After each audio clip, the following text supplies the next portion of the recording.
Welcome to Sober Sunrise, a podcast bringing you AA speaker meetings with stories of experience, strength, and hope from around the world. We bring you several new speakers weekly, so be sure to subscribe. If you'd like to help us remain self-supporting, please visit our website at sober-sunrise.com. Before we begin today's speaker, a quick announcement. After months of work, we've released the new Sober Sunrise Companion app on the App Store. It includes the same daily Sober Sunrise speakers you already listen to, plus sober time tracking, daily pledges, favorite speakers, a support phone book for your sponsor and recovery circle, meeting tracking with reminders, and home screen widgets to help keep recovery close between meetings. We hope you'll give it a try. You can find the link in the episode description.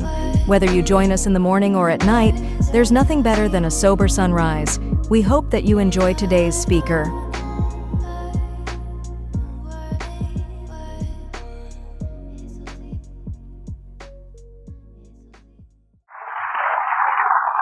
Hi, my name is Frank and I'm an alcoholic. And I'm freezing my ass off.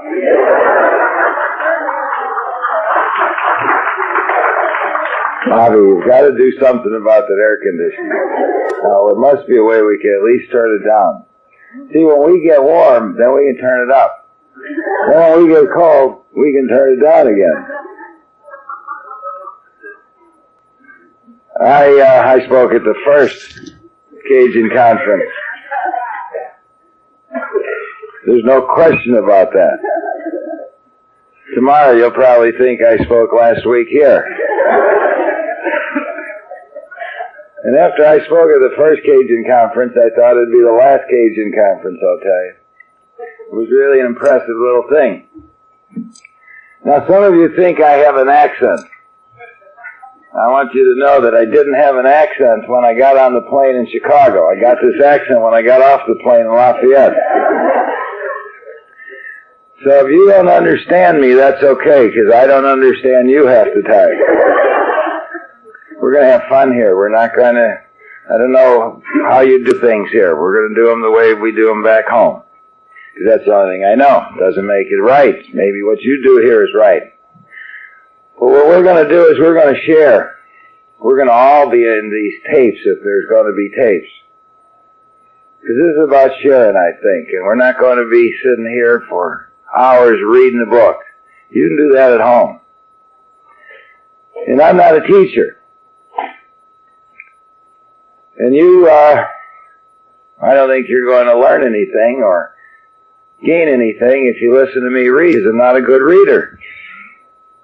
Now, I was told that the subject, the title of this workshop is Spirituality Through the Steps. I'll tell you what.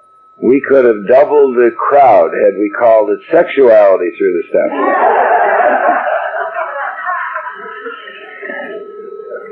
AA is packaging.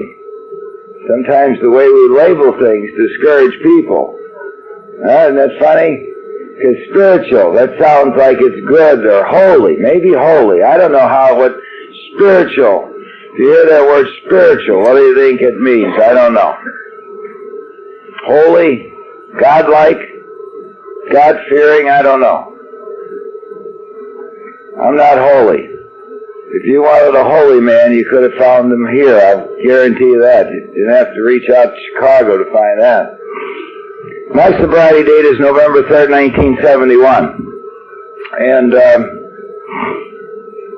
by some standards, that's a long time. Other standards, it's a short time. No, we don't have any format here today, and I'm going to guarantee you one thing. We're not going to be here as long as this program was planned, because I don't want to make this a tedious thing.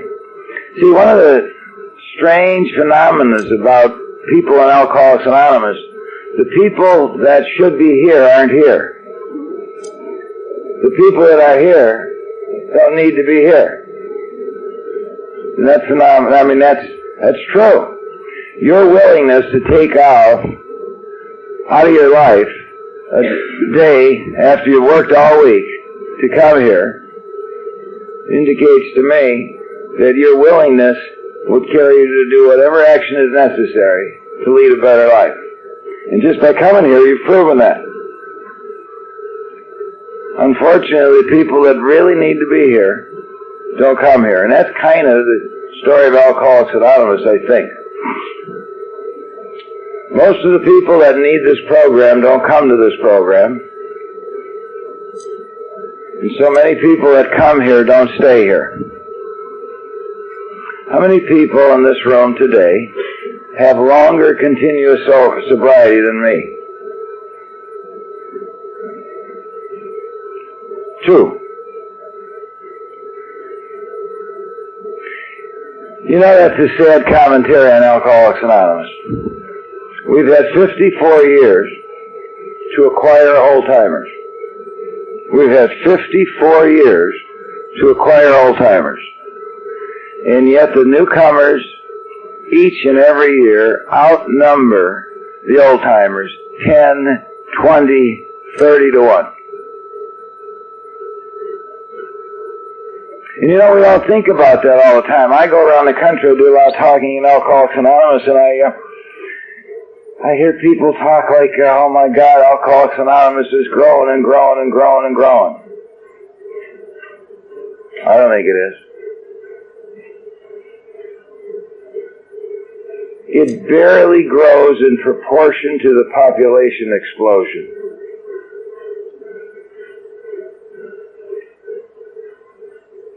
When I came into Alcoholics Anonymous, the population of the United States was almost 1/2 of what it is today. The growth of Alcoholics Anonymous is that it's grown less than the population, proportionately. Isn't that weird? Now, if you hear that, you can say to yourself, well, is he saying that Alcoholics Anonymous doesn't work? No, I'm not saying that at all. I think there's a certain dilemma about the disease of alcoholism that's not true in any other illness. This is the strangest illness. This is an illness as well as killing you, it's telling you you're okay. It's their fault. You don't really have a problem. You're not dying. And the sufferer from this illness doesn't want to get well. Won't do anything to get well. Will talk sometimes like they want to get well. Give some lip service to something, but to take any action. And I believe that most people in Alcoholics Anonymous never take the steps. I think that most people in Alcoholics Anonymous cheat themselves. I think they talk about the steps and they pretend they take the steps, or they kind of take the steps, or they're going to take the steps. But the actual taking of 12 simple actions or surrenders is so overwhelming to them, so threatening to them, that they refuse to do it. And the shame of it is a lot of old-timers don't take steps either. And I wonder why that is. I was giving a talk in Canada a couple of years ago. And I said, I think there's a hypocrisy about many of us in Alcoholics Anonymous. Sometimes we sit in these meetings for years until the rest of the people assume we're getting better. Newcomers keep coming in and we become elders, 2 years, 3 years, 4 years sober. They presume we've taken the steps and we live on that presumption. We live on that presumption. And I said that I really think that most of us in Alcoholics Anonymous cheat ourselves. In a kind of a way, I think a lot of people in Alcoholics Anonymous live a lie in Alcoholics Anonymous. And I went into that and I said, oh, it's not, I'm just as guilty of that as anybody else. You think, when are we going to stop cheating ourselves?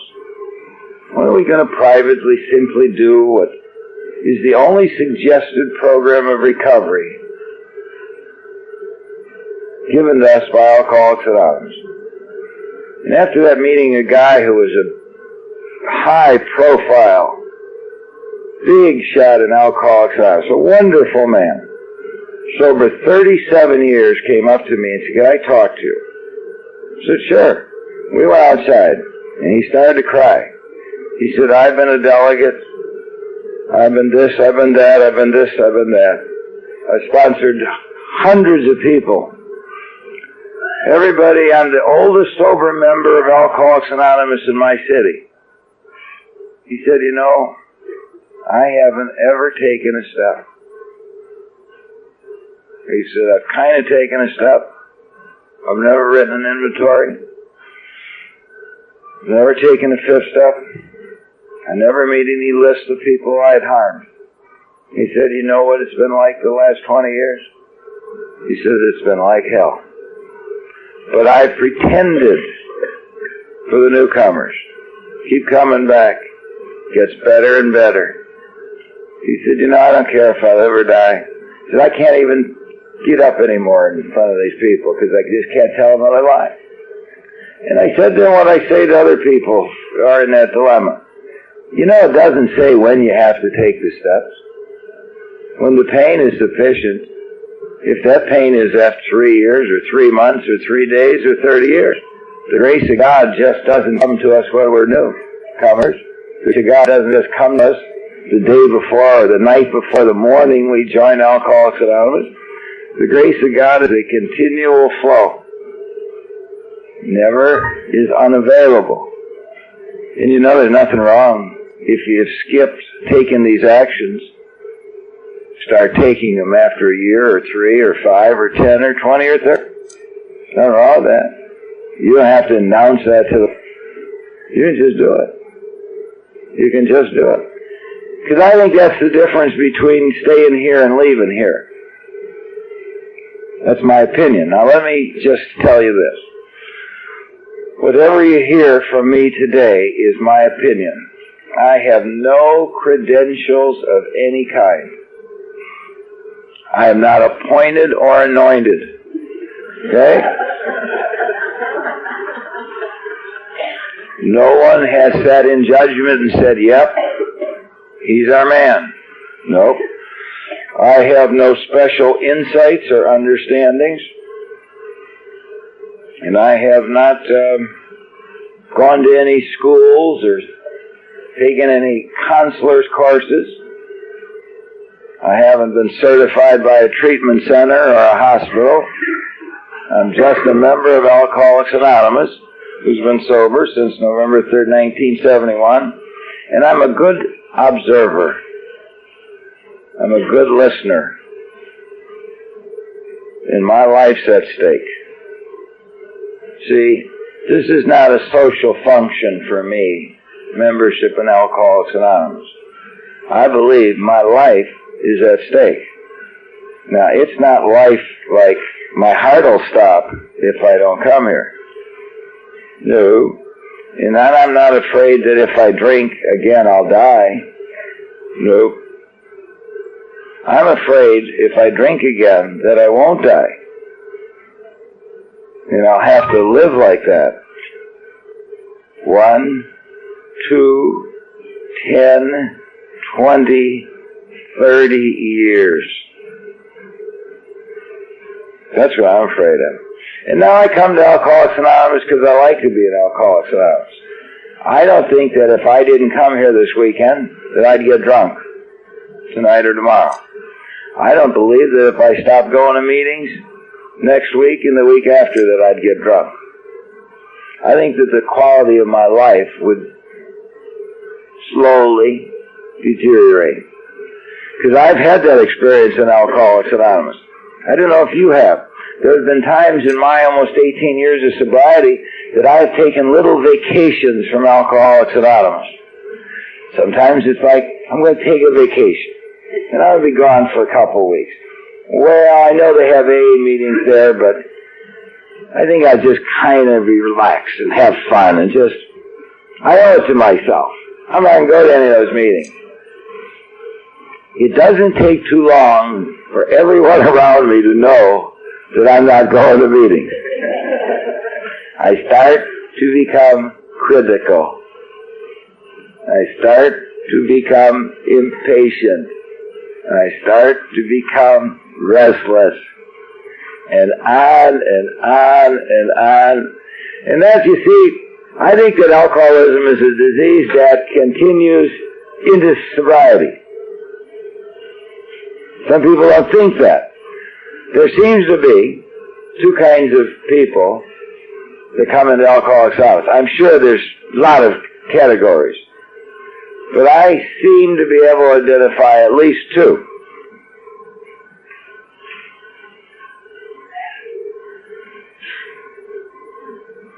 First class of people come in here believing, and they'll argue and argue and argue that the only problem in their life is they drank too much too often. And that the purpose and goal of Alcoholics Anonymous is to become sober and to stay sober. And for them, that may be true. For me and my class, that's not true. There's more wrong with me. There always has been, and there always will be, more wrong with me than I drank too much too often. I'm sober long enough to know that sober can be crappy.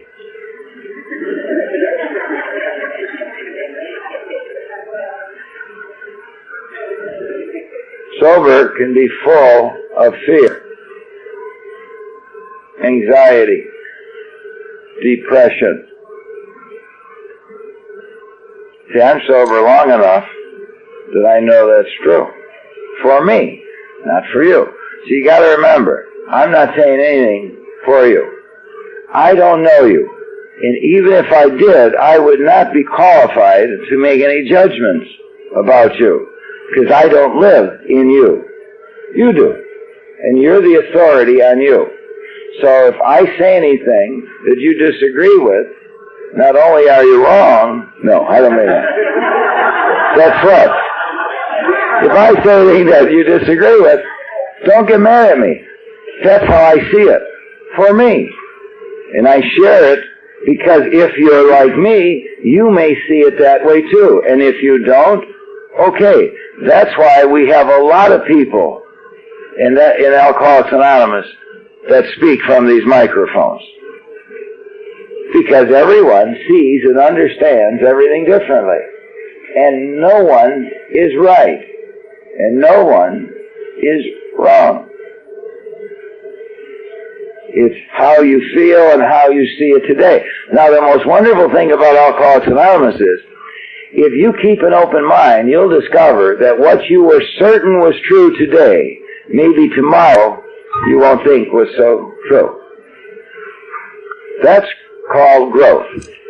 You see, our opinions and our judgments and our values change in recovery. And that's why I try not anymore to be so dogmatic. When I was new, and I was sober a year, I knew what was true in Alcoholics Anonymous, what wasn't. What was right and what wasn't. I thought I knew that. Now I don't know that I know any of that. See, I'm sober long enough now to probably have identified the questions. The answers keep changing as I keep changing. And that's what I think Alcoholics Anonymous is. I think Alcoholics Anonymous is an adventure in living. I think it has little or nothing to do with drinking. It has to do with living sober and being able to stand living sober with me. Now, when people tell me, well, no, that's not what AA is about. AA is about not drinking. Then I accuse Dr. Bob and Bill Wilson of being liars. And they must have been so mentally ill that they would perpetuate a hoax on millions of people who were to follow them. because they lied to me. When they wrote this book, if the purpose of Alcoholics Anonymous was not to drink, why didn't they say the first step in the program of recovery is do not drink alcohol? Why didn't they tell me that? What were they trying to do? Play some kind of mind game? Were they so sick that they wanted to bury the truth? Or did they not want people like me to get well? Why didn't they say that? Why didn't they say, look it, you want to get well? Don't drink. They never said that. What happened is, as I understand it, and as I have observed it, and as I have been taught, we have, some of us, so watered down Alcoholics Anonymous that we have really almost changed its total identity in an effort to solicit membership and to help other people. These slogans and these statements that you hear and you see on walls and you see on bumper stickers have nothing to do with the recovery process in Alcoholics Anonymous. They are helpful, comforting, and useful gimmicks. But they are gimmicks. They are good, and they help, but they're not the program of recovery. In addition to the program of recovery, they augment that program of recovery. What's happened sometimes as AA traveled west, north, and south from its beginning, the message was carried by people, and they invented these things. Over the course of years, sometimes we replace the program of recovery with these gimmicks. And then we wonder why people don't stay here. Why don't they get well? Why aren't they so happy they just keep coming back?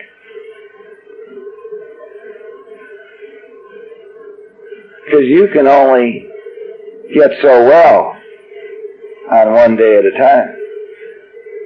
You can only get so well on live and let live. You can only get so well saying, keep it simple, stupid. You can only get so well. And easy does it. And I really think that's kind of the dilemma of Alcoholics Anonymous. Now, I'm going to repeat the statement I made earlier. More people leave AA than stay in AA.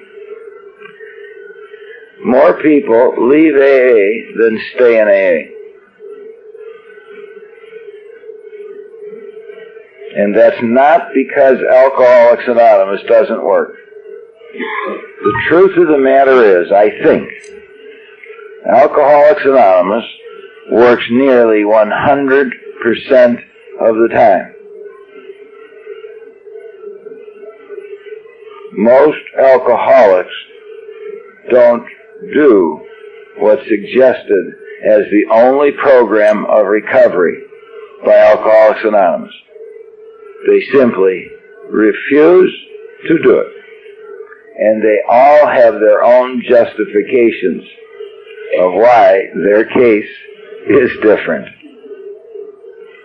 You know, when they wrote this book in let me get this book.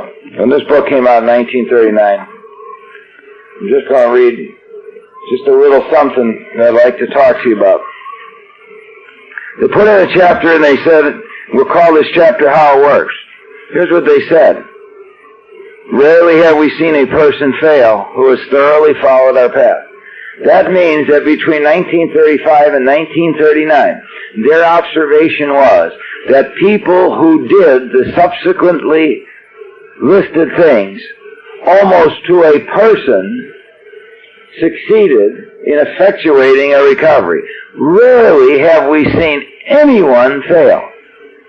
That translated means hardly ever doesn't it work. Or opposite, the flip side is, it almost always works. Who have thoroughly followed our path. Those who do not recover are people who cannot or will not completely give themselves to this simple program. Simple program.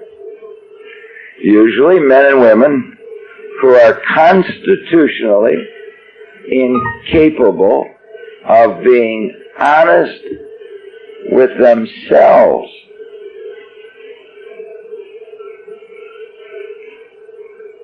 Those are the only people they've ever seen not make it. That's what it says here. And I don't think they were so mentally ill that they put things in this book to hurt or mislead or misguide people like me. They said, our experience is that, and our observation is, since we started this thing in 1935, hundreds and hundreds of people have come through, and hardly to a man or woman has anyone failed who have done these things. And the only people who seem to have failed are people who are constitutionally incapable of being honest with themselves. Not with us, not with their wives, their employers, the police, the courts, themselves. This is a simple program, they said here. There are such unfortunates. They're not at fault. They seem to have been born that way. I read that, and I took offense. When I first read that, I thought I wasn't born that way. I wasn't born incapable of being honest with myself. I don't know who they were talking about. You know where I was born? I was born a little kid that believed in Santa Claus. I was born a little kid that believed in God. I was born a little kid. I was a little kid. I was 3 and I was 4. There was no lack of honesty. To be dishonest was an exception to the rule. I was a good little kid. I didn't want to hurt anybody. Didn't want to be hurt. I didn't go around when I started to walk punching people in the nose. I thought this was a nice life. There was the Easter Bunny and the Tooth Fairy and Santa Claus. It was when I was about 20 and I found out there wasn't a Santa Claus I started having my problems. These people that fail, this book says, seem to be incapable of grasping and developing a manner of living that demands rigorous honesty. That's all this program, it says, demands. Rigorous honesty. Now, maybe they shouldn't put the word rigorous in there, because I don't know what rigorous means. But it sounds awful. Doesn't it? I mean, what's rigorous? Do you have any idea what rigorous is, sir? Was it? Okay. And when you're new, the gentleman said unbending. And when you're new, that threatened me. Because by the time I come into Alcoholics Anonymous, have lied so much. My life is a lie. I am a lie. I don't know how not to lie. It would seem to me, when I'm new, that rigorous unbending is impossible. To me. It would be like purity, perfectionism, perfect. And I know I'm incapable of that. Rigorous is maybe unbending. maybe it's not as unbending as unbending. Maybe it's more forgiving than unbending. I think that now, at this stage in my sobriety, I would say, for me, it's unbending. On November 3rd, 1971, it was do the best you can. Be as honest as you can. Risk it. Risk being honest just a little bit. Just open the door a little bit. Just tell one truth.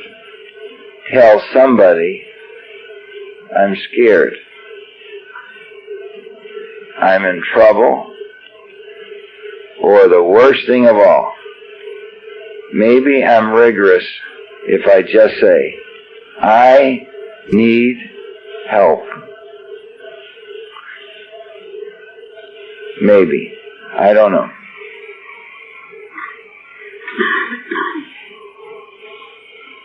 The chances are less than average. There are those too who suffer from grave emotional and mental disorders, but many of them do recover if they have the capacity to be honest. Our stories in a general way disclose what we used to be like, what happened, and what we are like now.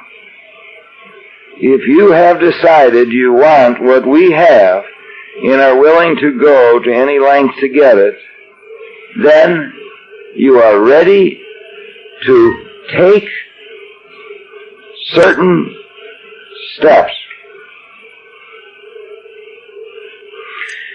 I'm going to tell you the dilemma of alcoholism as I see it.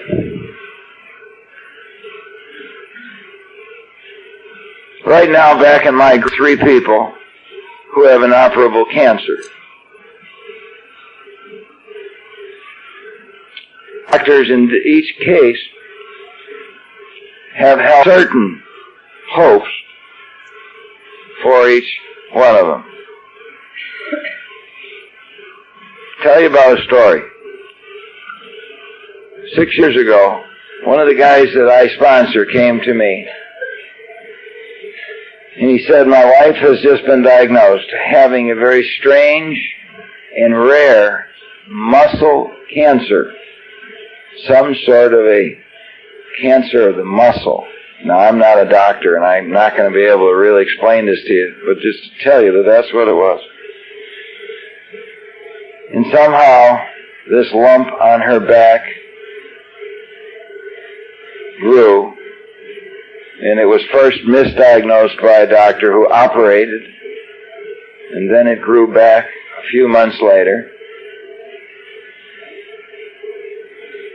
And then she went to a teaching hospital near Chicago, and they said that she had something, a form of cancer, that they've only seen in medical history 20 or 30 times.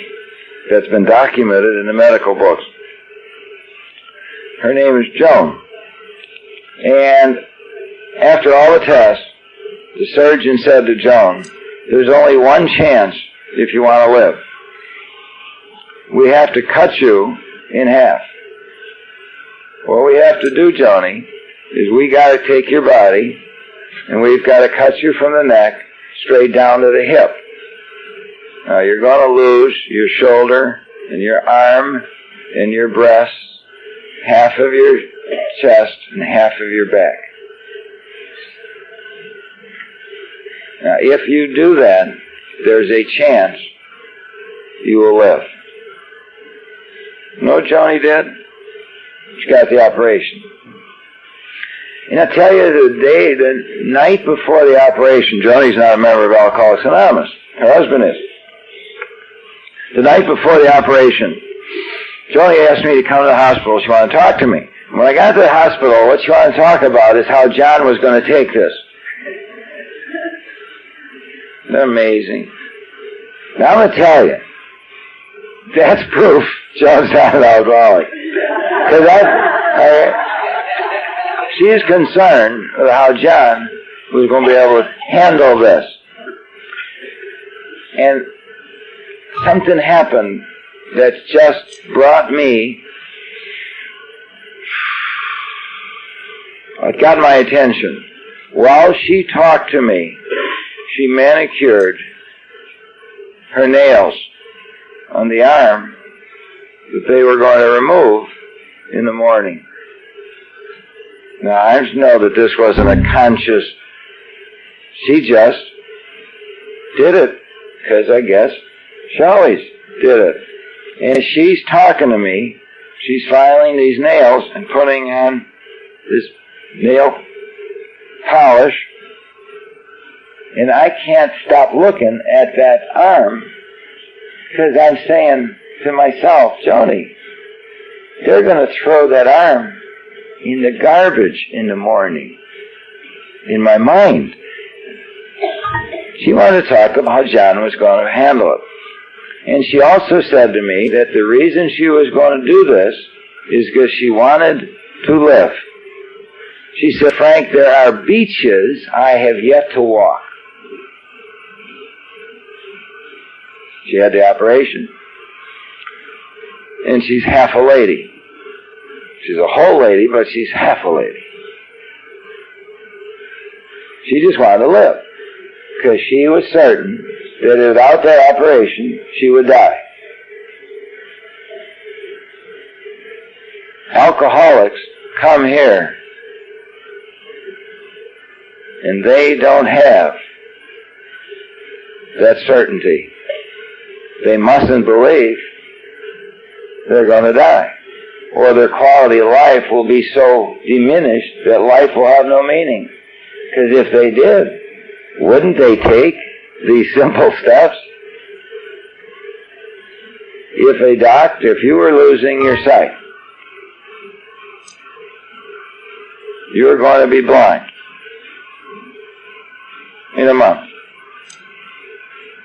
And the doctor said, now all you have to do, and it's hardly ever failed, all you got to do is these 12 things. But you got to do them. And you got to do them in the order in which I suggest them to you. How many of us would not do them? What would be the dilemma? Would we say, well, I'll do one, but I want to think about the others? Or I'll do the first and the third and the 12th? Would we say, well, I'll do a couple and then we'll see? Or would we say, tell me what I can do to save my sight?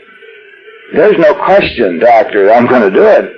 And I'm going to start the minute you tell me I can start. Only the sufferer from the disease of alcoholism refuses to take the medicine. And when Clancy said some years ago that alcoholism is a disease of perception, he could not have been more correct.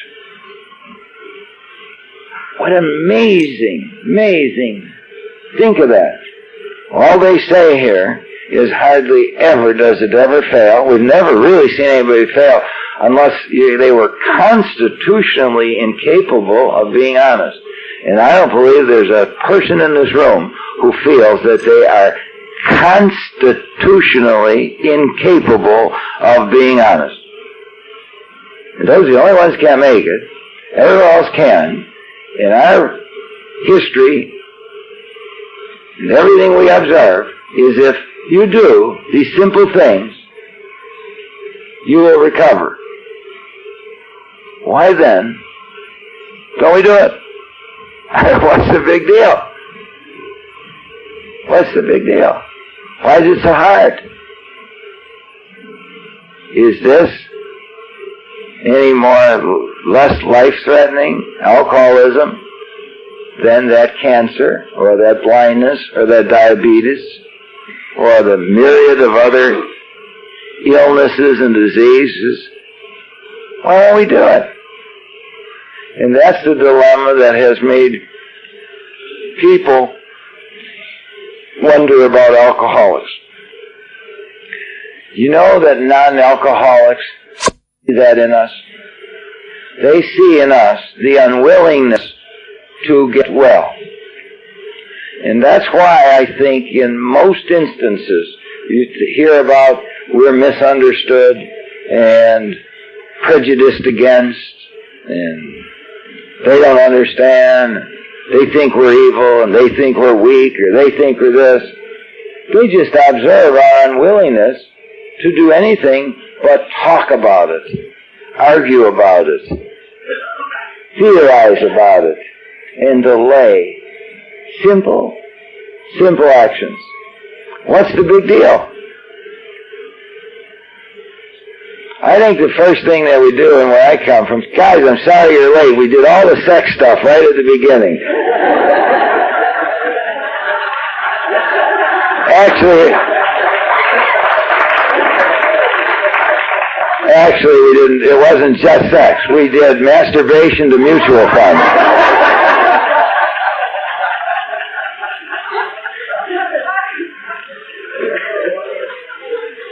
I think maybe because when we come in, I don't know that all of us know what an alcoholic is. And maybe we start, many of us, on the wrong foot. I don't know. I'm going to repeat, I don't know how many of you people have heard this goofy test tube thing that I do in my beginner's class back in Illinois. And I'm going to do it for you. Maybe you think it's crazy. Maybe it is. I don't know. I have a group in Illinois that I belong to, and it's called the Lamont Oaks Group of Alcoholics Anonymous. About 14 years ago, after a series of misadventures in Alcoholics Anonymous, and not being able to fit into Alcoholics Anonymous, I fell into a group of 6, 7, 8 men who were just like me, losers in Alcoholics Anonymous. And we met in a little church way out, further away than you are from Lafayette or wherever we're away from. Okay? There's no visible human life where we met. Okay? Nobody could find us if they wanted to. And if you knew we were there, you wouldn't want to find us. And that's where we met. Today, that group numbers just under 500. That group. We are a group. We meet on Monday nights. We don't have a clubhouse. We don't have any buildings. We rent now a big gymnasium in a junior high school. But now we have just under 500 members of our group. See, we think group is different than meeting. We think group is the commitment to make it together. And we don't care who you are, what you do, or what you don't do. We do believe, where I come from, that little group are the measure of recovery. But we tell you that you have hardly any chance to fail if you'll stop lying and pretending. We start them out with that. And in 1980, I walked into a class, we call it a class, because we do a lot of things together in that little class. It's a class because they identify themselves as the class of 1980. Okay? You know, when you come into Alcoholics Anonymous, it's hard to become part of. You know, you come in a meeting, you're all on, everybody seems to know each other. How do you get in? How do you get in? Well, we get him in immediately. You belong to the class of 80. You and him and him and her. So, in 1980, I walked into that group, and there were, 10, 12 newcomers. Last Monday night, there were 151 people in the beginner's class. 151 people who were brand new to Alcoholics Anonymous in one room. We have more beginners in our beginners class than most meetings in the whole world have in their meeting. That doesn't mean that we're doing anything special. You didn't do that right here. It's called enthusiasm. and truth. And I said to those people in that room, I don't know what an alcoholic is. And I had been sober at that point 10 years. I don't know what the definition of alcoholic is. And I've looked at all the books that Alcoholics Anonymous has ever written or approved, and I've never found a definition for alcoholic. Now, if I knew what an alcoholic was, I could figure out if I am one. And they liked that idea. That made sense. They smile like you did. Even through their defiance and their pretense. Isn't that wonderful how the newcomers, you ever see newcomers come in? They always pretend they're okay. They come in as if, they're just visiting. They come in as if they don't have to be here. And I don't understand that. Because the truth of the matter is, if you don't gamble, you never think of going to a Gamblers Anonymous meeting. If you're so tired of being overweight, unless you're so tired and you feel obese, you never think of going to Overeaters Anonymous or Weight Watchers. It never dawns on you to do that. Non-alcoholics never think about coming to an AA meeting. It never enters their mind. When you think about coming to a meeting, you gotta go to a meeting. When you think you have a problem, you have a problem. And yet they'll come there and they'll be defiantly disinterested.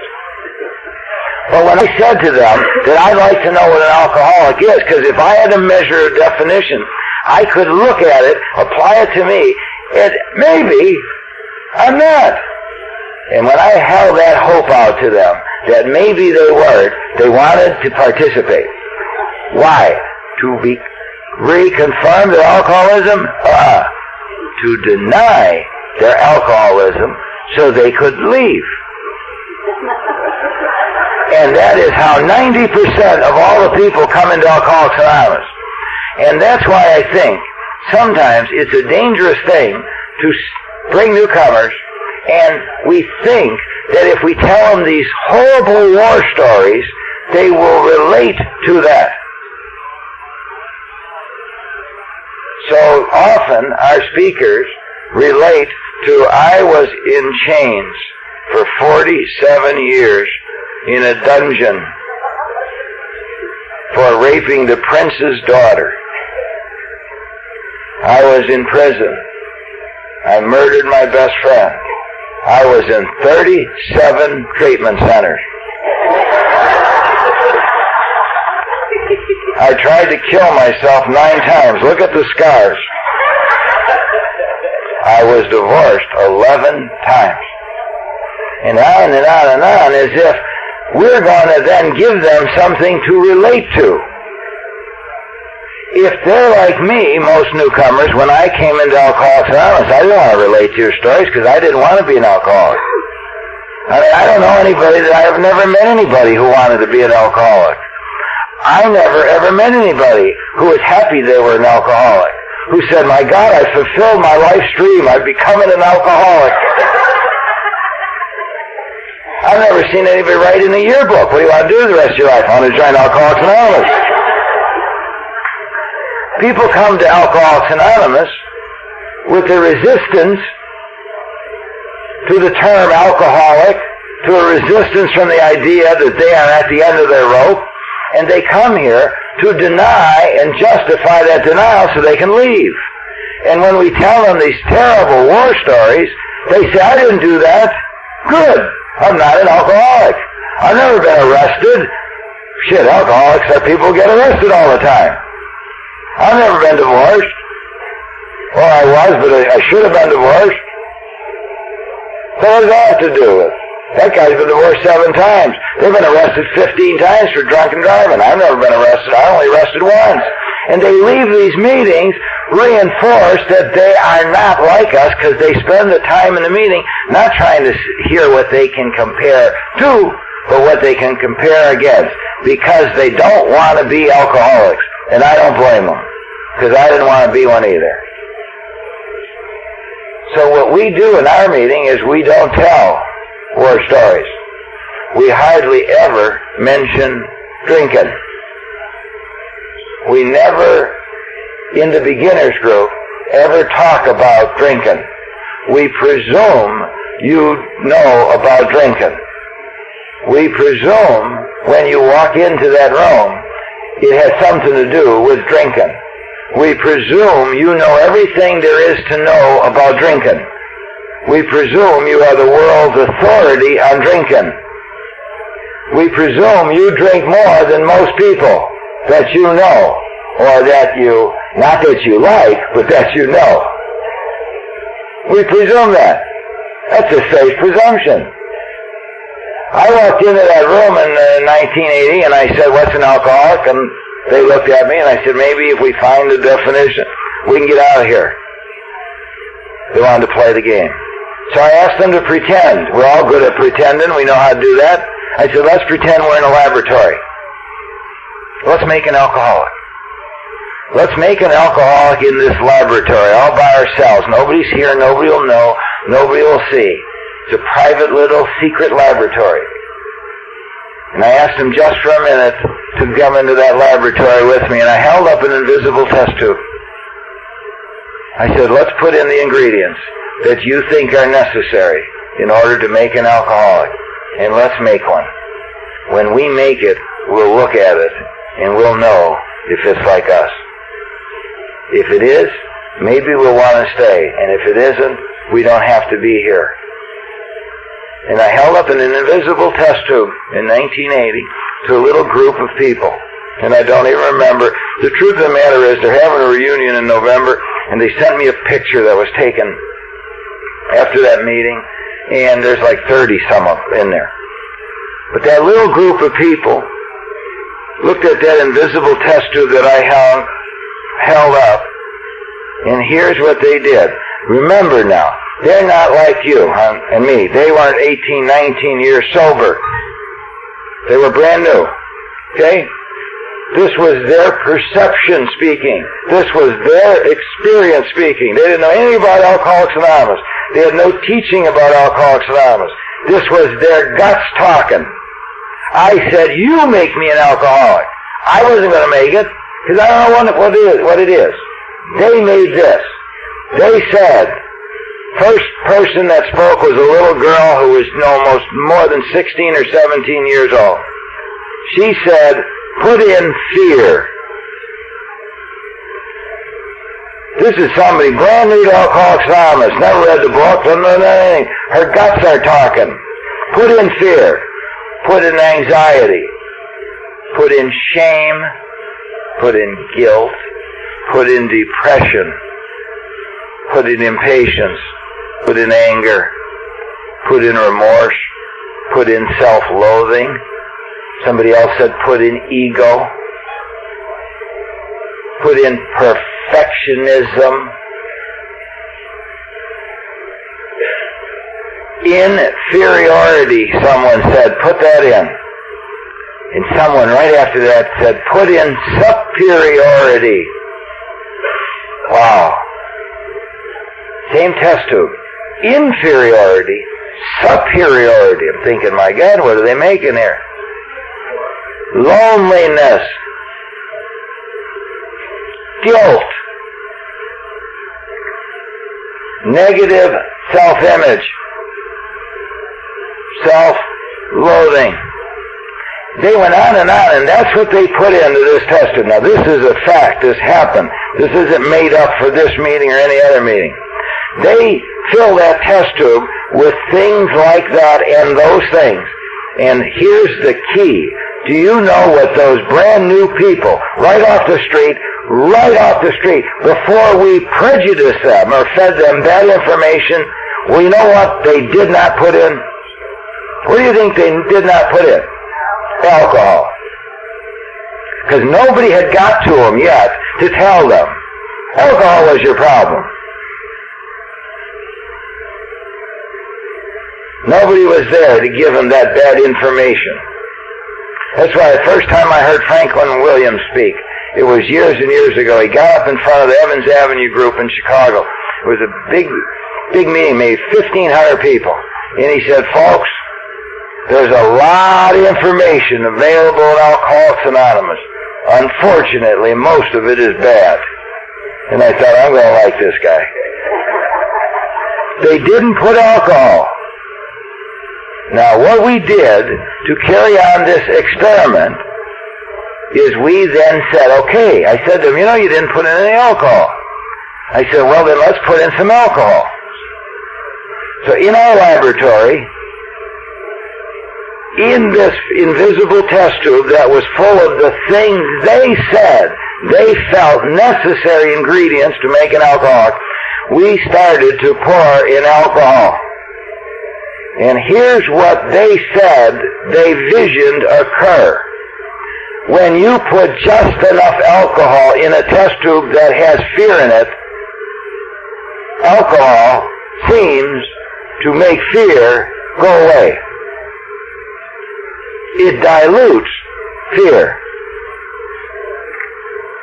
They said that as we poured alcohol into the test tube, initially, anger was subsided.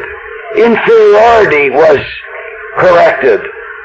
Superiority was diminished. Guilt went away. It seemed to them that in their early drinking, when they drank, good things happened. Good feelings happened. They felt better about themselves and the people around them. They reported that alcohol to them used to work more often than not.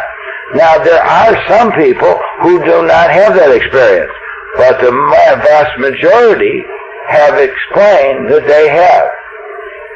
See, if you have nothing in your test tube but good stuff, why do you drink? What does it do for you? Then, if you have nothing in your test tube but good things, and for some reason you drank too much too often, and then stopped, you gotta be happy. It's gotta be end. That's the end for you. Sobriety's the name of the game. If that's true, were you drunk every day of your life? Weren't you ever sober between drunks? And if so, once you were sober, and sober's the answer, why didn't you stay sober? I don't know, because I don't understand that segment of the population. But what these people reported was very simple, that alcohol used to work for them, and it used to make them feel better about them early on. And they had forgotten about that, because they only remember the end. But they were caused to remember the beginning through this experiment. As we continued to pour alcohol into that test tube, what happens is called alcoholism, and it only happens for some people.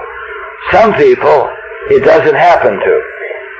It never happens to social drinkers. How many people are here that have less than 6 months of continuous sobriety? Okay, hold on just a minute. Okay, all right, let me tell you a secret. If you're like me, and you're here now, you're kind of glad you're here, but you're not entirely too glad you're here. And you don't mind being here so much today, but you don't know for sure if you're going to want to be here tomorrow, or a year from tomorrow, 3 years from tomorrow, 5 years from tomorrow, 10 years from now, 15 years from tomorrow. Jesus. If you're like me, maybe when you come to Alcoholics Anonymous, you really think, I'd really like to be a social drinker. And if I could ever become a social drinker, that's all I'd ever want out of life. I'm here to tell you, if you're new and you fathom the idea that you would like to be a social drinker, I'm going to tell you a secret. If I had a pill that could make you a social drinker, it was guaranteed to make you a social drinker, you would not take the pill. You wouldn't take it. You think to yourself, oh yeah, what? Definition, what's a social drinker? Before you decide that you want to be one, let's find out what it is. No sense rushing into this. We don't want to rush into social drinking anymore. We want to rush into Alcoholics Anonymous. You can find out you're in the wrong place. Wouldn't it be terrible if social drinking is the wrong place? You ever see a social drinker? You know what social drinkers do? They say to each other, let's stop and have a drink. They stop, they have a drink, they go home. How'd you like to live like that?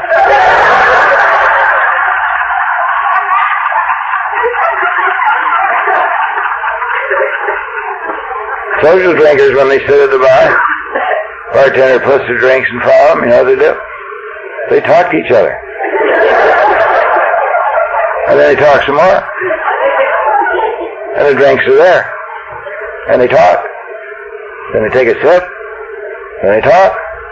How'd you like to live like that? One day at a time. Social drinkers, when they're offered the second or third drink, know what to say? No, thank you. I'm starting to feel it.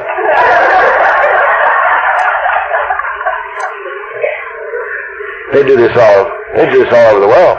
They do this in every cocktail party, in every wedding, in every reception, and in every home in the United States every night. Say, no, thank you, I've had one. You've had what? I've had one. No shit. No, thank you, I've had two. No, thank you, I've had enough. You know what they mean? You know why I say I have had enough? Because every human being that takes alcohol into their system notices change occurs. Change occurs from alcohol. Everybody feels a change that occurs. I don't care if you're in France, or Tibet, or Australia, or New Zealand, or Tahiti, or San Francisco. Any human being that takes alcohol in their system notices a change starts to occur. When that change starts to occur, non-alcoholics don't like that change.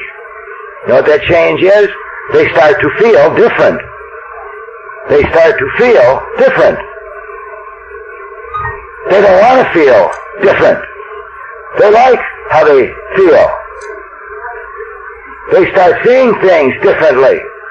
They don't want to see things differently. They like how they see things. They like how things look to them. I drink because I don't like how I feel. I like how I see things. And when I see things, they threaten me. The world, the people, the circumstances threaten me. I don't like what I see. I don't like who I am. I don't like where I'm at. I don't like the pressure. I don't like the injustice. I don't like my weakness. I don't like the dilemma. I don't like the wife. I don't like the job. I don't like the lack of money. I don't like this. I don't like that. And when that starts to occur, when that change starts to occur, I don't say, no, thank you. I'm starting to feel it. I say, I'll have another. I want the change to occur. That's called alcoholism. The other is called social drinking. I couldn't be a social drinker if I wanted to be a social drinker. And I wouldn't want to be a social drinker. What a boring life.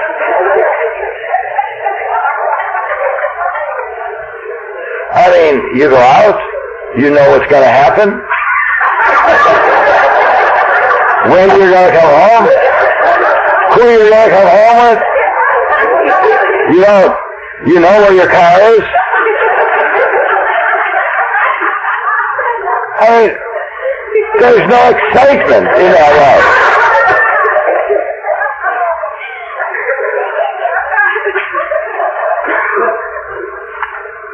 Social drinkers don't know what you and I take for granted. They never wake up and think, whose blood is that? Or who is that? Or where am I? Or why am I here? Or how did I get here?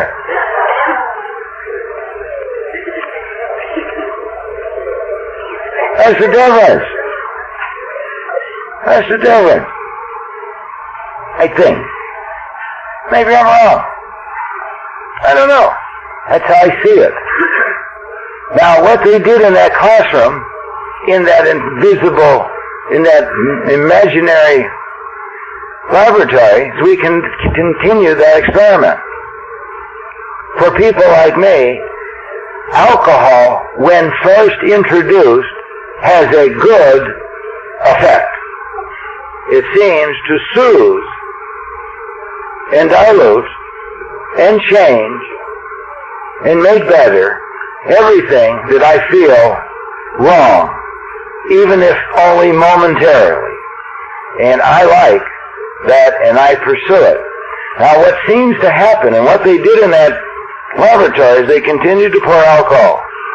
For some small fraction of the people now alive in the world, alcohol has a different effect. Not only does that change occur, but if you continue that process, and the funny thing about it is, it's different in everyone. Some people, if you continue the process for 2 years, and some people, if you continue the process for 20 years. And some people, if you put an awful lot, and some people, if you put a lot less. But for some people, if you continue to put alcohol into that system, into that test tube, to enjoy the result stops happening. Then you can't get happy all the time, comfortable all the time. Then fear doesn't always go away with 3. Self-loathing, financial insecurity, pride and ego doesn't seem to be controlled with 4. Non-alcoholics would say, I'm not going to drink anymore. It's not working. Doesn't even get that far. Alcoholics, when it stops to work, what do you think they decide? To stop drinking because it's not working? What? More, of course, more. To what? Get crazy? To get mean? To get ugly? See, that's what the world sees. As if you drink more to get mean, to destroy, to hurt, to fail. They see you drinking as if you're drinking more to get bad, to get misfortune. Why do you drink more?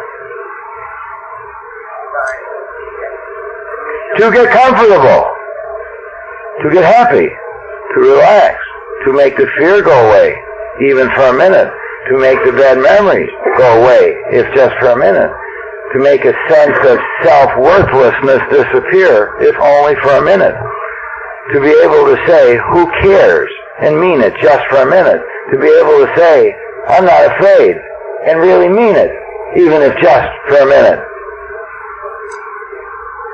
We don't drink to destroy ourselves. It looks that way. We don't drink to ruin our lives. We want happiness more than anyone else around, because we've never known it. And they seem to have been born with it. At least my kind of alcoholic feels that way. And if you continue that process and you are an alcoholic, what happens, and you don't know that it's happening while it's happening, is if you keep putting in more and more and more, not only will it never dilute and soothe again, it begins to intensify everything rotten that's in there. And alcoholism then takes a reverse effect. The more you drink, the worse your life becomes. Alcohol then intensifies loneliness, intensifies shame, intensifies guilt, intensifies hopelessness, intensifies anger, intensifies financial insecurity. That's called alcoholism. And when those young, I say they weren't young, they were all mixed ages. One in that class was over 60 years old, 1980. When they made that alcoholic, I knew what an alcoholic was, of my type, and I knew I had to stay there, because that's who I am. I could tell you my life story. I have just told you my life story. I'm the test tube. I'm the test tube. I don't know about you, but I've always been different. I've always felt different. From the earliest recollection, I have felt different. And I hardly ever remember liking me. Now, do you know, I don't know if you think this is a phenomenon, but I'll tell you a secret. I know people, and I've known them all my life. And you say, who would you like to be? And they look me right in the eye without any thinking, and they say, I like to be me. I think to myself, Jesus, they just want to be them. If anybody, anytime would have asked me, who would you like to be? I never would have thought of picking me. From my earliest recollection, when I get the crap and the justification and the pretense and the lying on the way, when I really look at it, I didn't want to be me. I didn't like me. Early I didn't like me. I thought I had a definition problem. When I was a kid, I thought I had a definition problem. People use terms I didn't know what they're talking about. Happy. They talk about being happy. I didn't know what happy is. When I'm 12, I didn't know what happy was. By the time I was 12, I was full of secrets. I had sexual secrets by the time I was 12. Thank you. I did things that I didn't think other little boys did. I thought about doing things I didn't think that other little boys thought about. And I did them before I was 12. I had secrets. I had a religious training when I was a kid, and I thought they told me about God. You know what I got out of religion when I was a little kid? And I don't blame any religion. I don't know they ever said these things. I got the idea that God was punishing, vindictive, God of retribution. That if you sinned, because they told me about sin, you got to pay. Because you offended God. That's what I heard. I don't know if they ever said that in my religion. And I early on knew that I offended God.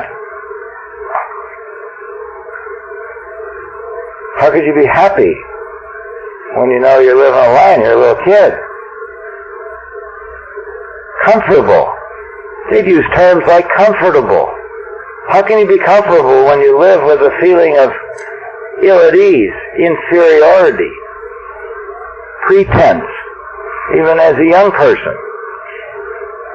I love this term they use, and I knew for sure I had a definition problem. How's this one? This is a wonderful word. Everybody in the world seems to know the meaning of this word. I didn't. The word is enough. Enough. I've never had enough of anything. Enough money, enough fame, enough power, enough attention,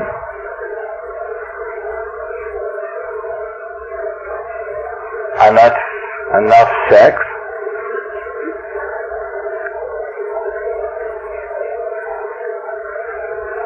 I don't know what they mean. I don't know about enough. And everybody around me, these other people, seem to know what enough was. So I am the test tube. And the program of Alcoholics Anonymous was designed to help people like me. People whose lives were the test tube. That alcohol had a special effect for, and then alcohol stopped having that effect, and they continued to drink to get that effect, and almost died in the process. Alcoholics Anonymous is for people who are hopeless.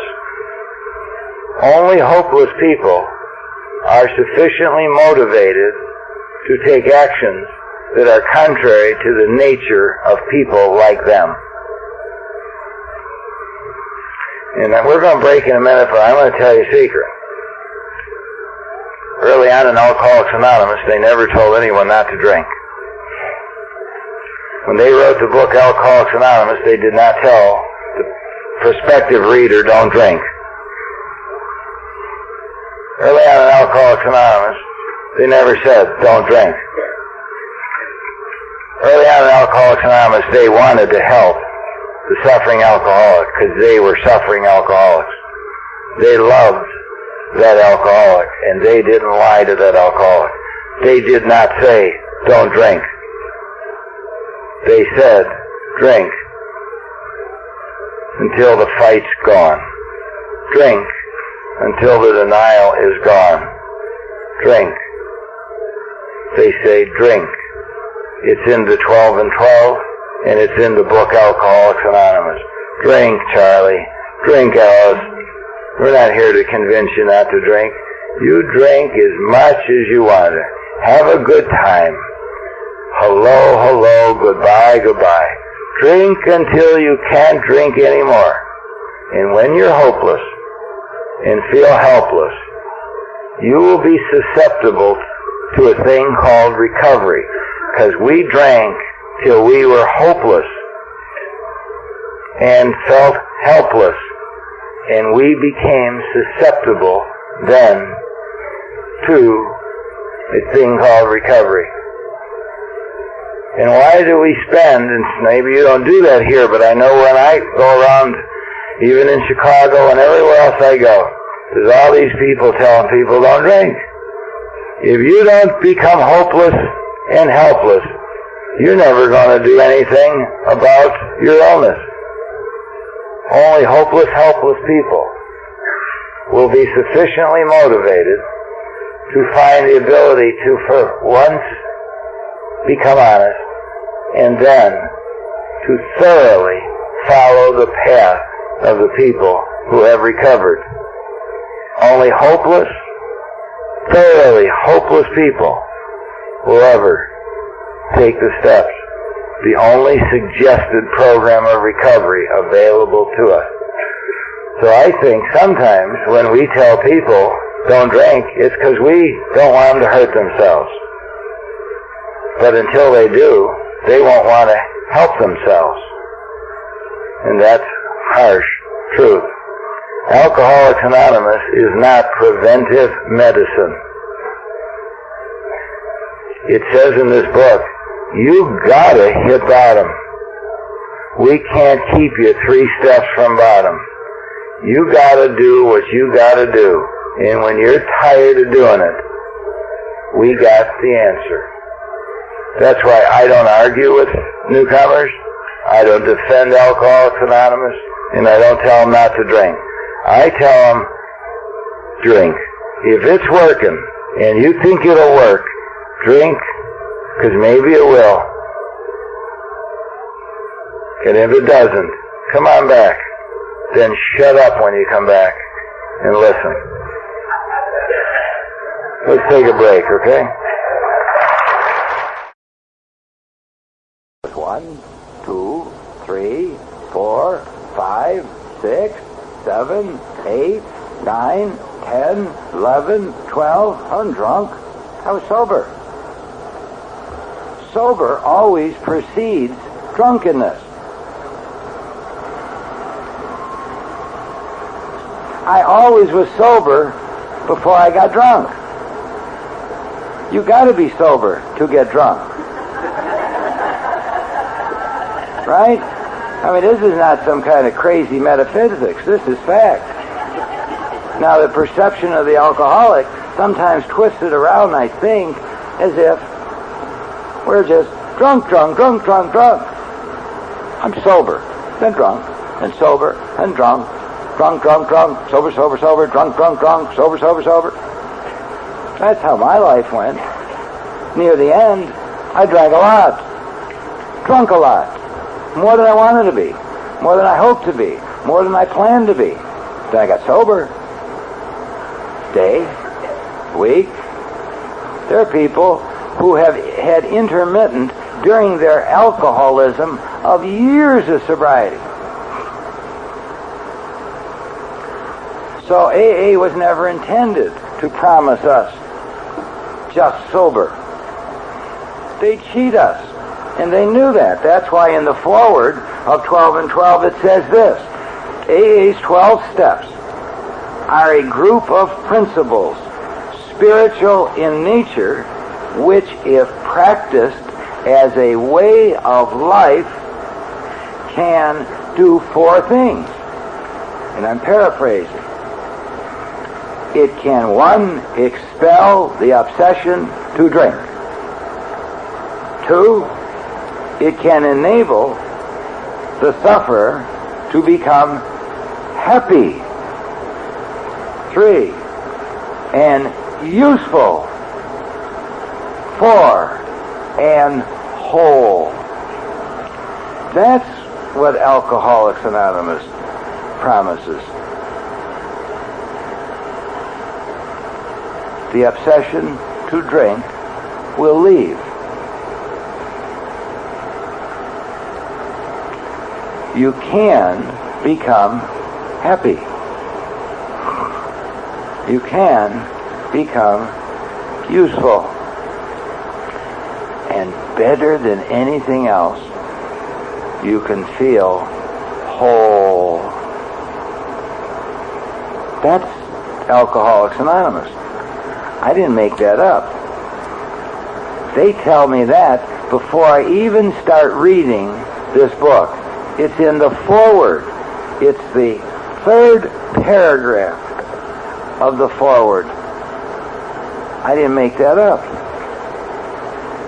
That's not my opinion.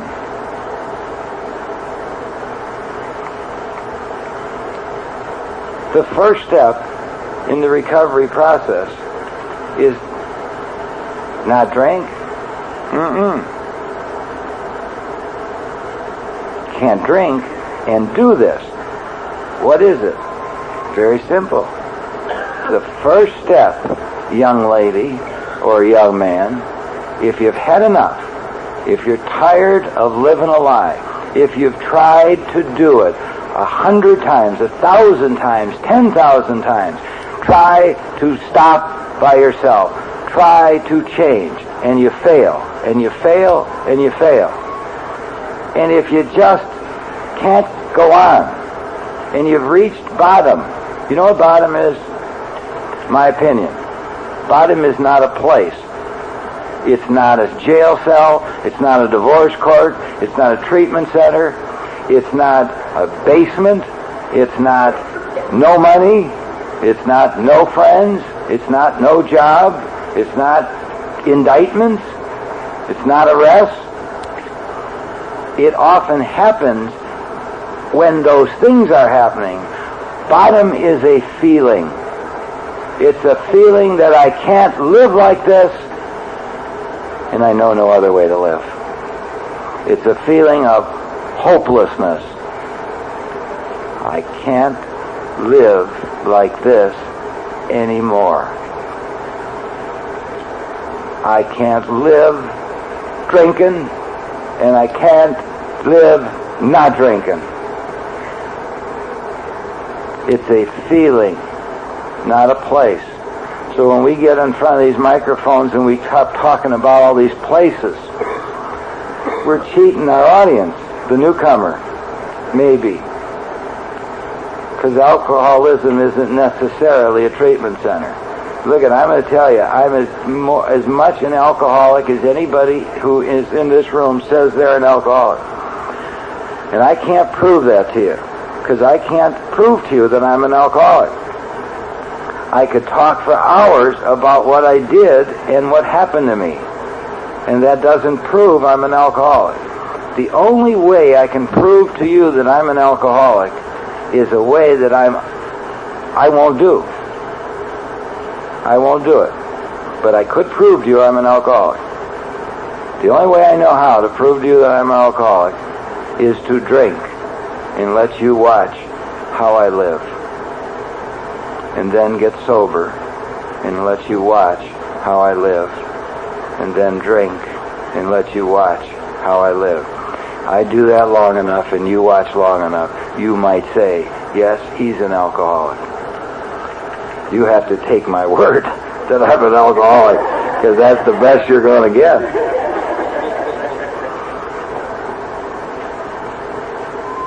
Think about that. Bottom is a feeling. What do we want to do? Because we so often want to help everybody, and it's so good. And everything, God, I'll tell you, once we find some sense of recovery here, we can't wait to share it with everybody. And when we see somebody who we see in their eyes the pain that we knew were in ours, we want them to be well, and we want them to be comfortable, and we want them to be happy.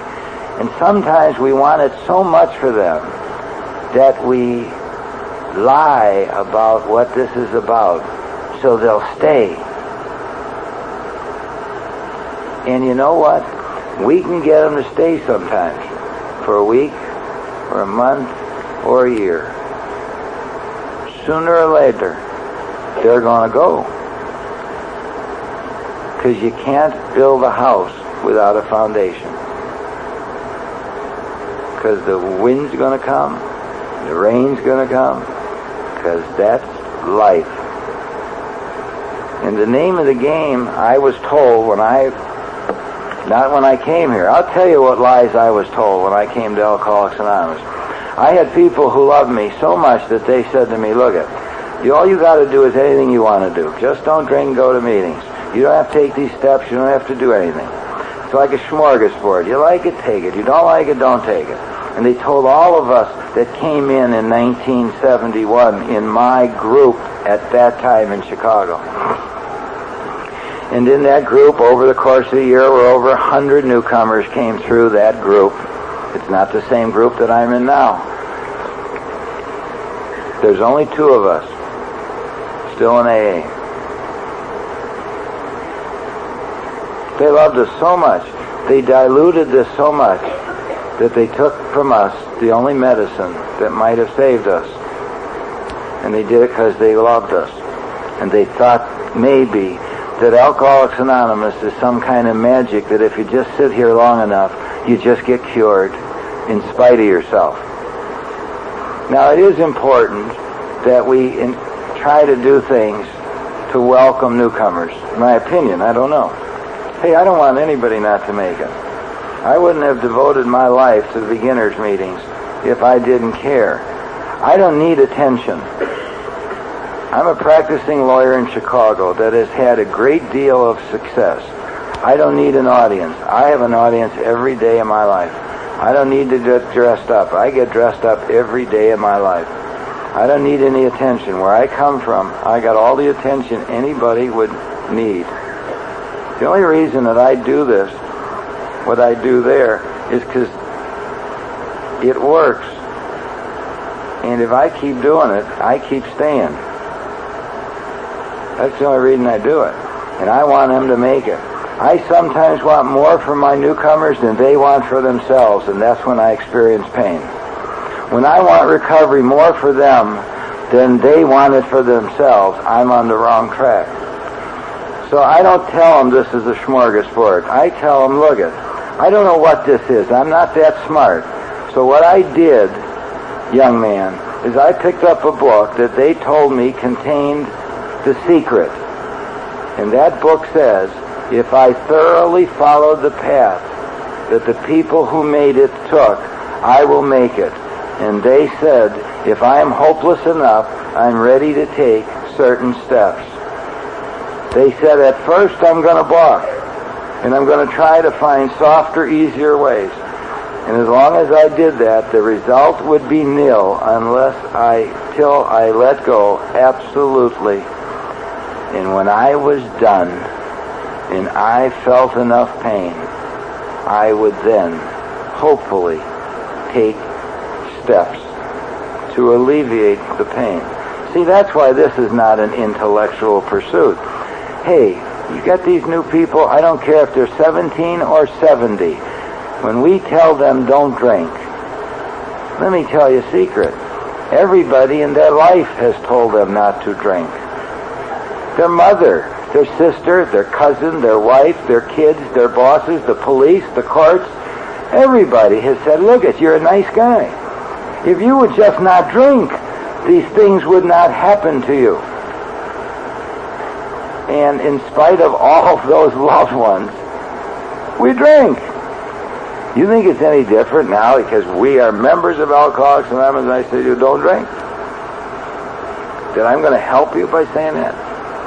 I say to you this, just read the book and do those things and see what happens. It's worked for a lot of people, Freddie, and it worked for me.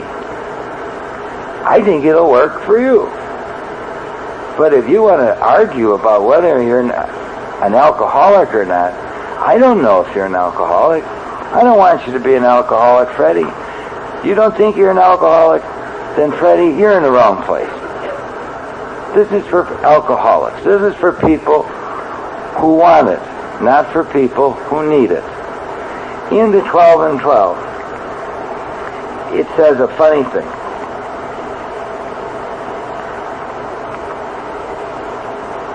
Why all this insistence that every AA must hit bottom first? The answer is that few people will sincerely try to practice the AA program unless they have hit bottom.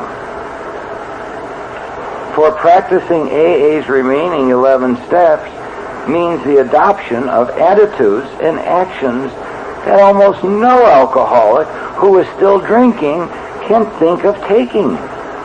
Who wishes to be rigorously honest and tolerant? Who wants to confess his faults to another and make restitution for harm done? Who cares anything about a higher power, let alone meditation and prayer? Who wants to sacrifice time and energy in trying to carry AA's message to the next sufferer? No, the average alcoholic, self-centered in the extreme, doesn't care for this project unless he has to do these things in order to stay alive himself. I didn't make that up. I just read that from page 24 of a book called 12 Steps and 12 Traditions. This is not my opinion. This is the lifetime experience of the people who wrote this book. This is the experience of Alcoholics Anonymous.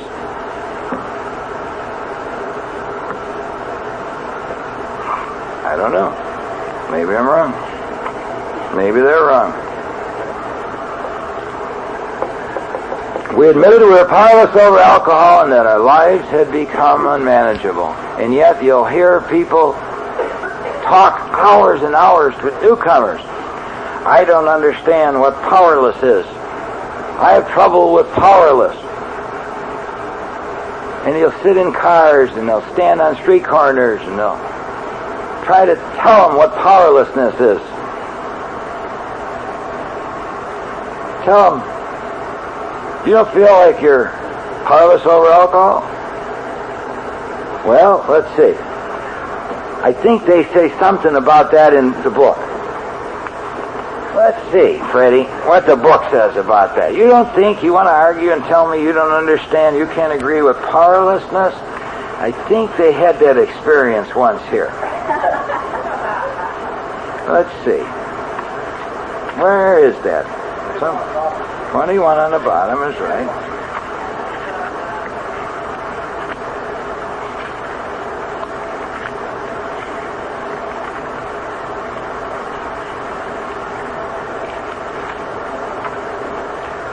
Oh yeah, Freddie, here's what it says. You don't know if you're an alcoholic, you don't know what powerless is, and you're having trouble with unmanageable. Okay, Freddie, let's see. Here's what they did. Here's what they've been doing for 54 years, Freddie. This is the only thing AA knows, Freddie. Well, let's see, maybe this will work for you, Freddie. Freddie, we don't like to pronounce anybody an alcoholic. You got to diagnose yourself. Not argue, convince, debate. Go diagnose yourself. That's what we are, self-diagnostics. We diagnose ourselves. Here's what you do, Freddie. Step over to the nearest bar room, Freddie, and try some controlled drinking. Try to drink and stop abruptly. Try it more than once, Freddie. I'm going to do it for years, Freddie.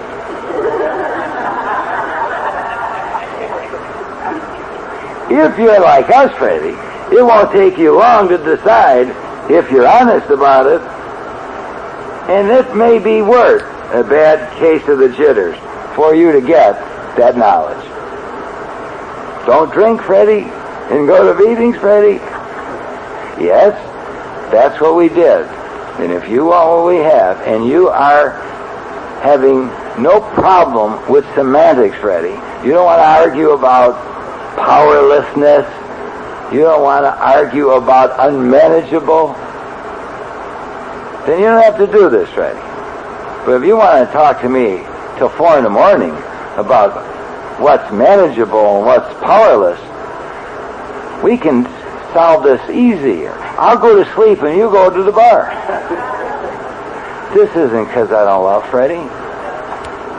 I don't want to kill Freddie. I don't want to dilute the medicine so it tastes so good to Freddie that it doesn't cure him, but it slowly kills him. So that's all I think this book is AA. See, we don't have anything but this in what's in this and what's in our common experience. We are Alcoholics Anonymous. You know, you got to remember how this all came about. Bill Wilson did not recover from alcoholism through the taking of 12 steps. Think about that. There were no 12 steps when Bill Wilson got sober. He didn't take 12 steps and become sober.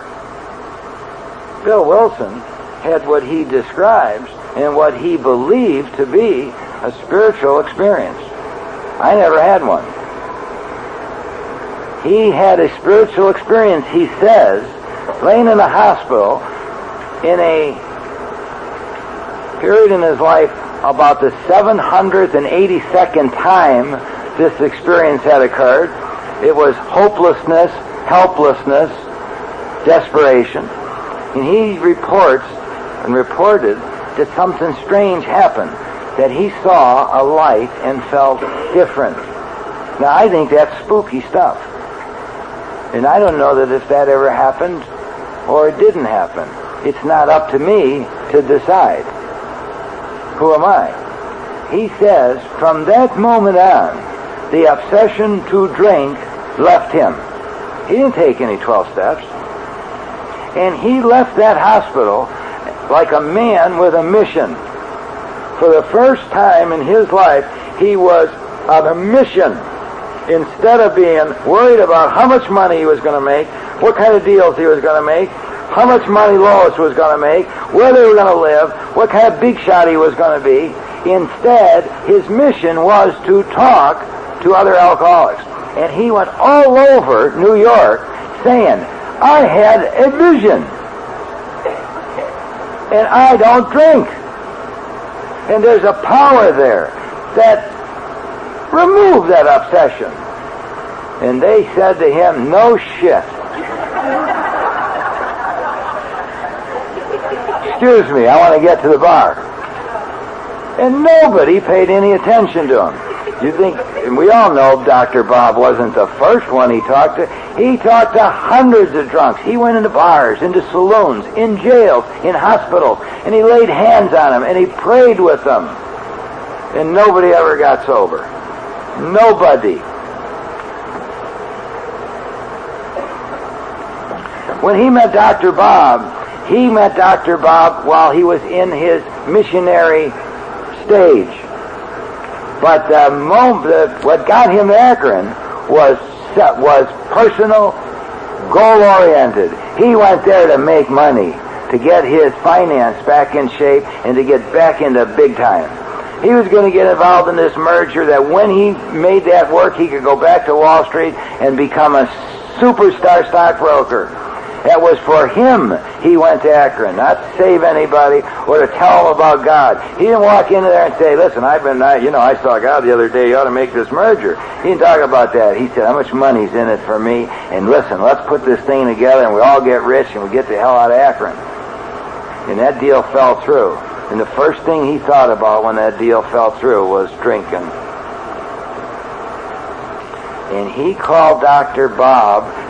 He didn't call Dr. Bob, but he made the telephone calls that led to the meeting with Dr. Bob, because he had a unique thought that never in history had ever been thought before by anyone anywhere in the world. And there have been a lot of people in the world, a lot of them. No human being of the billions of people who have lived and died ever had this thought. And alcoholism has been with us for centuries. All recorded history records alcoholism. The earliest writings talk about people who have an obsession for fermented grapes and other things that seem to make them crazy. And no matter how crazy they get, they keep taking that stuff. We've always had alcoholism, all eternity. But for the first time in recorded history, a unique thought occurred. And this is how simple this is. And that thought led us to be here tonight. You know what that thought was? Maybe if I talk to someone like me, I won't drink. Not he won't drink, I won't drink. That thought had never, ever been recorded. He made those calls to help somebody? No way. He helped those calls so he wouldn't walk in the bar in that hotel that night or down the street to buy a bottle and drink it in that room that night. He made that call to save his life. That's why we make 12-step calls to save our life. Somehow, somebody started to plant the idea that we make those calls to save people. That's not true. Because if that's true, what's wrong with us? Why are we waiting for them to call? We know where they live. Why don't we go to the homes? This is Alcoholics Anonymous, you slob. Why don't we go to bars? Say, hey, look at that mirror. Jesus, look how you look. We have the answer. Why do we wait for them to call? Why don't we go out and help them? Bill tried it. He went out everywhere to share this magic with them. It didn't work. Nobody paid any attention to him. Nobody paid any attention. By this time, he's got some experience in a religious movement, a spiritual movement called the Oxford Groups. In the Oxford Groups, and the Oxford Groups were wonderful. They were kind of like treatment centers are today. They're going to save everybody from everything. I'm not down in any treatment centers. It was like the Washingtonians. There was a movement years ago, prior to Alcoholics Anonymous, that through a spiritual way of life, we could save everybody and cure everybody and make everybody happy, whole, and useful under God. And that's what the Oxford people did. And Bill was introduced to the Oxford people, and you know what they told them?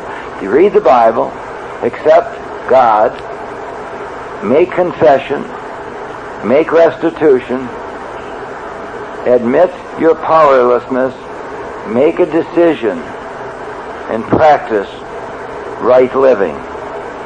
Sound familiar? And Dr. Bob had also had that experience. He was in that movement, and he never could stay sober. Now, when he met Bill, Bill told him about Bill. That so lit up Dr. Bob that Dr. Bob didn't drink. Ha, ha, ha.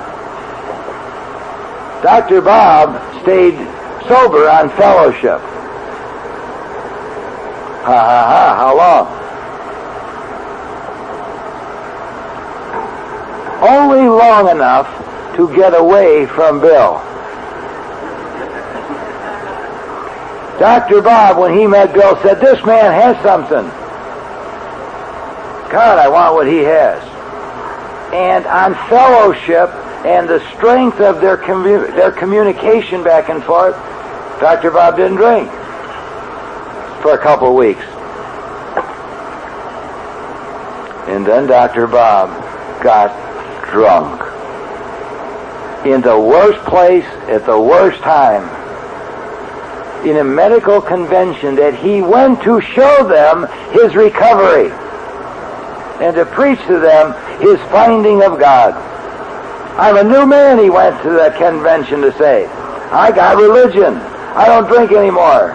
Me and this guy from New York, we found a way to help alcoholics. He's drunk for 3 days. He didn't have any steps either. He came back. He had hit bottom.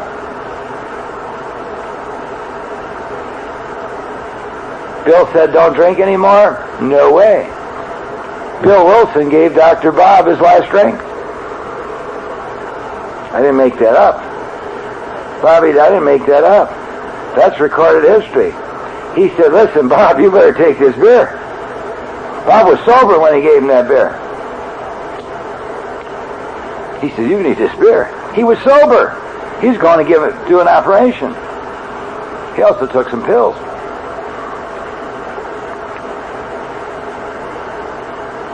He didn't tell him don't drink, go to meetings.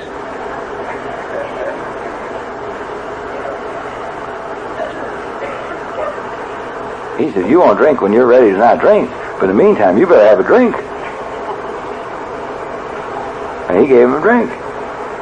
Bob went in and did the operation. He came out and he never had another drink for the rest of his life, because he had a desire to stop drinking. Bill Wilson never convinced Dr. Bob not to drink. He couldn't. Nobody has that power.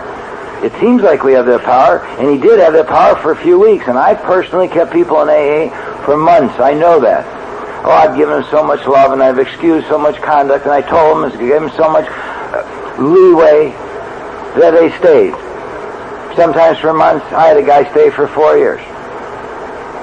I knew the last 2 years he didn't want to stay. I knew he didn't even have a desire to stop drinking or stay sober. He's just staying on the fellowship. Like he filled his life with so many activities and so much ha-ha, so many good feelings. The only reason he's sober today is he went out and got real drunk and real scared and real sick. Now we never talk about whether or not he's an alcoholic. See? So it says here, we got to hit bottom. That's ourselves. Now I don't know what powerless is, and I don't know what unmanageability is. It's what you say it is. You know what it is? It's called enough. Enough. Whatever you think enough is, that's what it is. If you haven't got enough, then go get enough. You have to. Not because I want you to hurt yourself or anybody here wants you. You got to do it.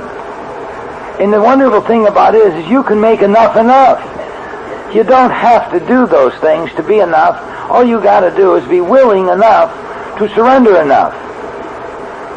That's all. You don't even have to have a desire. All you got to do is have willingness to have a desire. Willingness precedes surrender. If you're having trouble with surrender and you're new, don't worry about surrender. Think about willingness. Are you willing to surrender? Once you're willing to surrender, surrender takes place. It's not a mental thing. It's not for smart people or dumb people, as I see it. What do you got to do to prove this idea of powerlessness and unmanageability? All you got to do is cut the crap, I say to my people, and look at the videotape. I have a videotape of me. If you have a VCR or you've seen one, you know it. You go rent video, movies, plug them in. I have one. It's here. I have permanently recorded the most obscene, the most painful, the most shameful, the deepest, most ugly secrets. I have portrayed and captured me living that life, that frustration.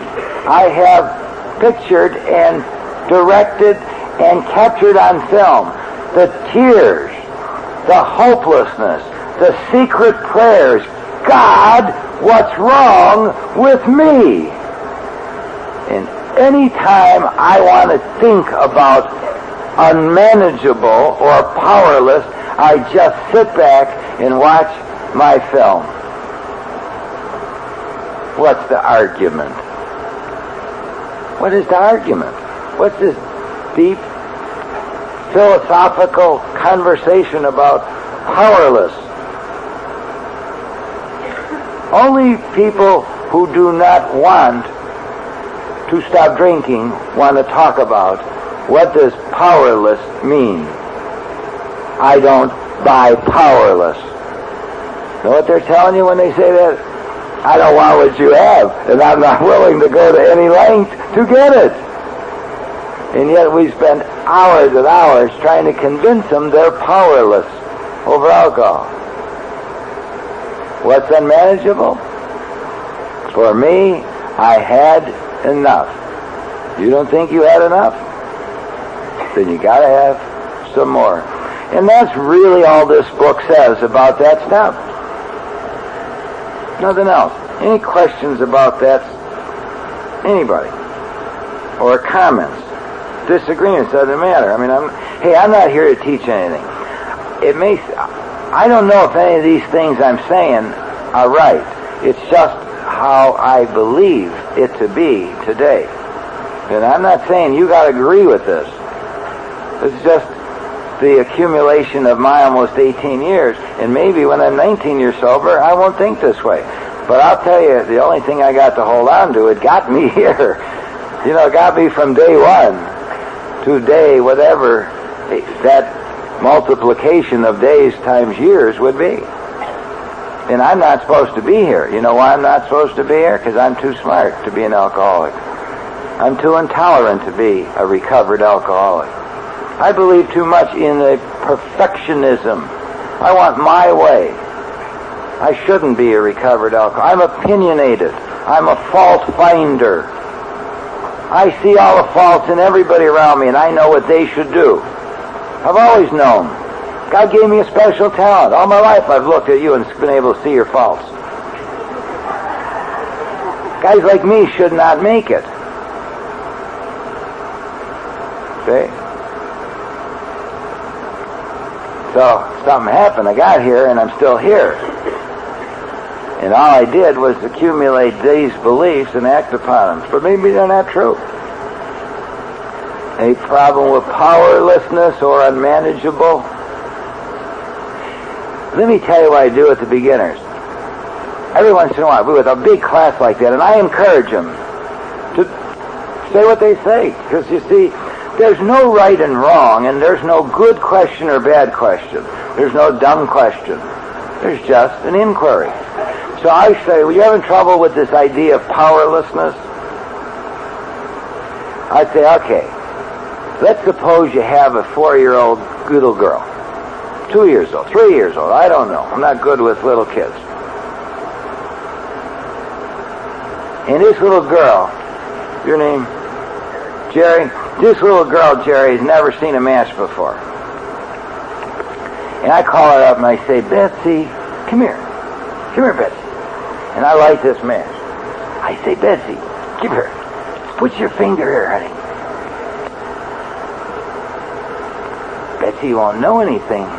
She never had this experience before. See? Until you have this experience, you don't know anything about this. I said, Betsy, put your finger here, honey.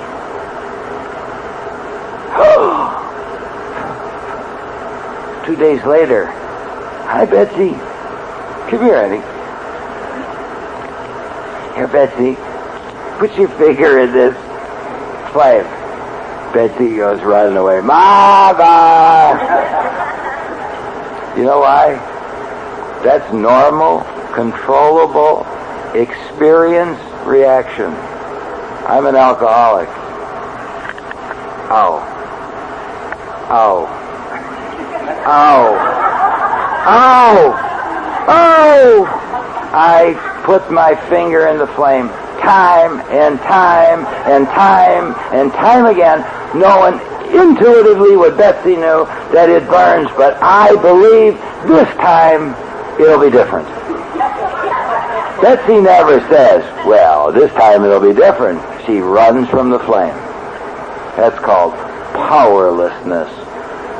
And when you're powerless, you are really unmanageable. In my drinking career and the drinking careers of others that have spoken to me, and I don't think this is unique and everybody shares this because I don't, that's what we have done. We have gone back to that flame in spite of all the burn, of all the injury and all the pain that preceded experiences with that pain. We keep going back to it. And that isn't unmanageable. That isn't powerlessness. What the hell is that? Besides goofy. You want to talk about insanity? You having trouble with insanity, Charlie? Let's do the little Betsy routine again. Maybe you didn't get it the first time. This is a simple, wonderful program. It's so simple, it's laughable. And we make it such a big deal. That's the first step. Now, we can approach it a lot of different ways, and we can read, and it's approachable and discussable in many different ways from different points of view. But bottom line, it's very simple. It's a having enough and not wanting to live like that anymore. That's all the semantics and definition we need. No. Does it have to be any harder? See, alcoholics don't like simple solutions. They like dramatic, long, involved secrets. And you say, that's all there is. Oh, shit. No, that's all there is. We don't have to argue about it. What do we resist it for? What are we trying to sell them? It's simple. That's it. That's as easy a way to look at the first step as there can be. I can't think of an easier way. Can anybody think of an easier way to look at it? I know there's a lot more scientific ways, and doctors and psychiatrists and psychologists and maybe greater intellects than I could think of more complex ways. But I don't want to look at the complex ways. I want to look at the simple ways. That's as simple as I can put it. And that little Betsy demonstration with that match drives home that point as clear as thousands of words that I otherwise used to say. And now in the beginners every year, I just do a little Betsy for them and let them look at that, and they know. They aren't smart as Betsy. Something's different about them. She's only 2 years old, and yet she was able to identify the pain and the flame. And once identified, she never went near the flame again. And here they are, 30, 20, 40, 50, and 70 years old, and they spent their whole life putting their finger in the flame and knowing and having vivid proof that it burns and it hurts and it's destructive. And they'll do it again and again and again. Alcoholics Anonymous calls that, among other things, defiance and self-centeredness. And I'm going to say this last thing, and then we're going to break for lunch. Alcoholics of my type have a so perverse an understanding and justification system. I think this is best described this way. Tearful wife, tearful children. Daddy, Don't you see what your drinking is doing to us? Wife, we had a good marriage. Don't you see what your drinking has done to our marriage? Boss, you are a good worker. Don't you see what your drinking is doing to your job? Policeman, judge, we can go on and on with that. Mother, sister, brother, priest, rabbi, you're a nice guy. Don't you see what's happening in your life? Every area of your life is disintegrating. Your wife, your kids, your family, your friends, your job, your self-image, your reputation. Can't you see that? You shouldn't drink. That's the facts. You're the jury. I'm the alcoholic. You know what my answer is? Yes, I see that job and that marriage and those kids and those problems and those failures. I see that. You don't have to point that out to me. I know I'm unhappily married, and I'm not a good father, and my kids are out of control, and my job's going down the tubes, and I owe everybody money, and I've got all these problems. Don't you see I know that? Of course I know that. Jesus, what are you telling me? Something I don't know. Well, they say if you see it, what's the answer? I know the answer. I'm an alcoholic. Here's the answer. That's why I drink.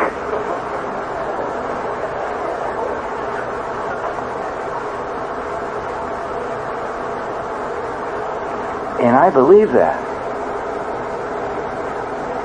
That's called alcoholism. That comes with powerlessness and unmanageability. What happens is our perceptions become upside down. We take the evidence and we see you're dying because you're drinking. And we say, you don't understand. I'm drinking because I'm dying. Let's have some lunch.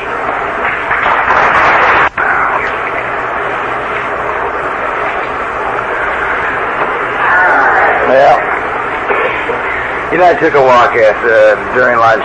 You know, the more I do this, the more frightened I become. No, I really do. And I tell you, you say to yourself, I hope they don't think you're telling them that you know. I don't know. And I don't want to make that impression. And if you have that impression, these are just what I think. I don't know that everything I say, and you don't have to agree with everything I say.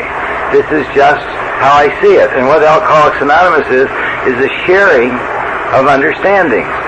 And this is my understanding. And if I'm wrong, I'll keep trying. And I don't know. But I don't come here as some kind of authority on anything. And I want to get that impression, because I don't want to start to believe that. My God, if I ever started to believe that I was an authority on this, I wouldn't have to do this because I'm an authority. Then I get goofy. Then I get so goofy, I'll think I'm not, I don't need this anymore. And that I'm a finished product. And I can get on with my life. Bigger and better things. See, I'm here because I'm an alcoholic and I owe a debt to Alcoholics Anonymous. Alcoholics Anonymous and the people of Alcoholics Anonymous literally saved and reshaped my life. And I was told that if I didn't share that, I would lose it. And that's the only reason that I'm here and sharing those understandings or perceptions. Remember earlier we talked about Bill Wilson had this spiritual experience, and he went around telling everybody how he had this spiritual experience, and nobody paid any attention to him.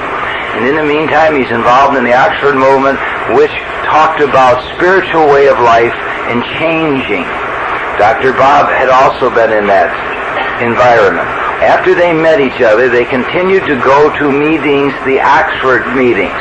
There they discussed the Bible and other things related to a search for a higher power and a commitment to change one's life. That's what they did. But they also started to share with alcoholics. one-on-one. After a while, they became more uncomfortable at these meetings, and they noticed something started to happen outside the meetings, alcoholics sharing with other alcoholics. They touched on what we now know as a miracle. Something special happens when an alcoholic talks to another alcoholic. There's a bond of trust. Now, what they did in the early years is it was a trial and error. It was an experimental thing. And they went around telling everybody that they had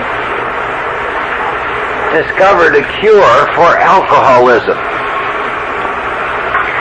And Bill kept talking about having had a spiritual experience. And Bob, I think it was Bob, I'm not an authority on history, but the early people said, but Bill, we haven't had a spiritual experience. So this doesn't mean anything to us. Over the years that followed, the next 2 or 3 years before the book Alcoholics Anonymous was published, what I think occurred was they had to describe what was working. And part of what was working is what they took or stole, I guess, from the Oxford movement, the Oxford group. They knew that Bill had this experience, but they knew they didn't. Some people say that Bill Wilson was divinely inspired when he wrote the book Alcoholics Anonymous. That may be true. I have no idea, because I don't know much about divine intervention. And I don't doubt it, but I can't prove it. But I know that I met, before he died, a man who knew Bill Wilson and was sober in Alcoholics Anonymous 44 years about when he died. He said, Frank, Bill could not have written that book. He said, Bill was so crazy. Bill was so full of depression. Bill was such a womanizer. Bill got into such crazy things. He was so distracted. He could not have written that book, but he wrote it. He says, I gotta believe that Bill Wilson was an instrument of God's grace. And when he said that to me, I says, oh, why did they say that didn't happen? What they did was they took all the combined actions of the people that made it, and they put it in this book as steps. They said, these people who made it have done this. It's our observation. The result of which is not sobriety. The result of the steps of Alcoholics Anonymous is to effectuate a spiritual awakening. That's the goal of Alcoholics Anonymous. It was a means by which every human being, me included, could experience and get the result of the experience of Bill Wilson's spiritual experience. And there's a difference between spiritual experience and spiritual awakening. And the purpose of the steps of Alcoholics Anonymous, I think, is to effectuate a spiritual awakening. Now, people say that this step is more important than that step, and this step, maybe that's true for them. I don't know that there's any step more important than the other one. I'm surely convinced that unless you take the first, you can't take the second. I think the steps are a chain. The chain is as strong as its weakest link. And the chain leads from there to here. And you can't get from there to here without covering that distance. And the only way people like me can cover that distance is by covering the distance. And there's no shortcut. You just can't get to California from Chicago without going through Iowa or Missouri. It can't be done. You have to go through or over, but you have to pass. And you can't get well in Alcoholics Anonymous by going from step 1 to step 9 or step 12. It's not even logical. It's kind of like a birth control pill. You just can't take the 3rd pill and the 19th pill and sleep good at night. You gotta worry. It doesn't work. You gotta take them all. And if you get real worried and you haven't taken one for 10 days, and you look back on your conduct, it doesn't help to take 9 the night before you go to sleep. Okay? I mean, I'm not an authority on birth control pills, but and maybe that's a poor analogy. Now, the steps of Alcoholics Anonymous are so simple, it's almost laughable. It's literally almost laughable. We talked about the first step, and the second step, I think, we don't take. In a strange sense. I know you hear, well, we take second step, and I'm sure that's true. But on the flip side of that, I think the second step of Alcoholics Anonymous takes us. I really do. The second step of Alcoholics Anonymous, very simply, is we came to believe that a power greater than ourselves could restore us to sanity. We came to believe. We didn't do it. It happened to us. What happens, I think, in Alcoholics Anonymous is people like me come in, all kinds of denial and all kinds of resistance. And if we stay here long enough with an open mind, with some willingness and some based on some fear, because that's the only time I'm willing is when I've got fear or pain. See, I never react good to intellectual stimuli. I react best to pain. Okay? Now, I don't know how you are, but okay? Any big reformation that's ever occurred in my life has been right after a lot of pain. Never been after I read a good book. It's never been after I read some kind of a self-help book. I think those are good ideas when I read those self-help books. But I'll tell you something. When I'm in the corner and all those dogs are there at me, I never can remember what I read in the self-help book. Okay? I just can't. So in the step 2, when we talk about we come to believe, I think it's impossible to be here with an open mind based on desperation and watch the other people without having to somehow come to believe that there's a power. There's a power in these rooms. And if you're troubled with God, they don't say in step 2, they don't say came to believe that Jesus Christ is a power greater than yourself. It doesn't say Buddha. It doesn't say Martin Luther. It doesn't say anything. It says came to believe that a power greater than ourselves can restore us to sanity. In the beginning, I had a lot of trouble with God. Remember I told you that I had envisioned and come to understand that God was a punishing, vindictive God that punished people who offended him or her. Wouldn't that be something? If he turned out to be a she. Knowing me, I think he was a transvestite. But the truth of the matter is, because I'm a doubter, take off that dress, I want to see who you are. But, God, I'm sick. Really, I'm never going to get, that's one of the nice things about AA, though. You never have to get real well. You get a little better, you know. Every once in a while, that old youth can sneak it in, you know.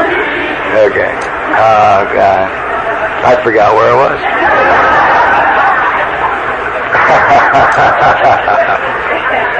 We've had everything in our meeting, but we haven't had a transvestite yet. Oh, God. I think I sponsor a couple of guys that like to volunteer for that, though. Really good. Really good. Oh, God.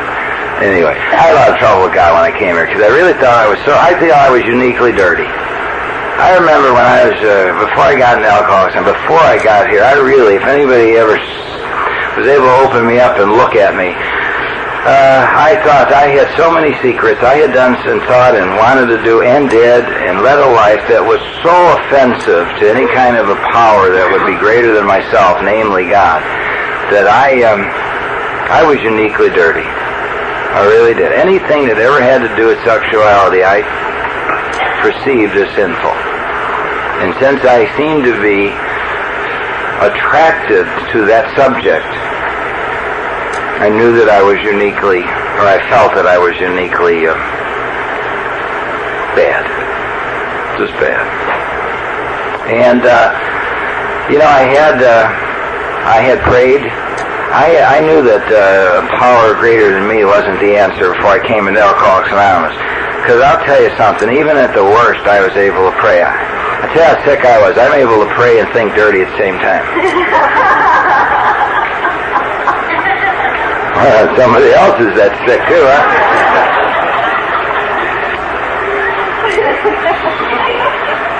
And I remember having a lot of episodes like that before I came into Alcoholics Anonymous. I mean, I'd really get so frightened thinking and doing and being involved in some things that I really felt were so degenerate, so weird.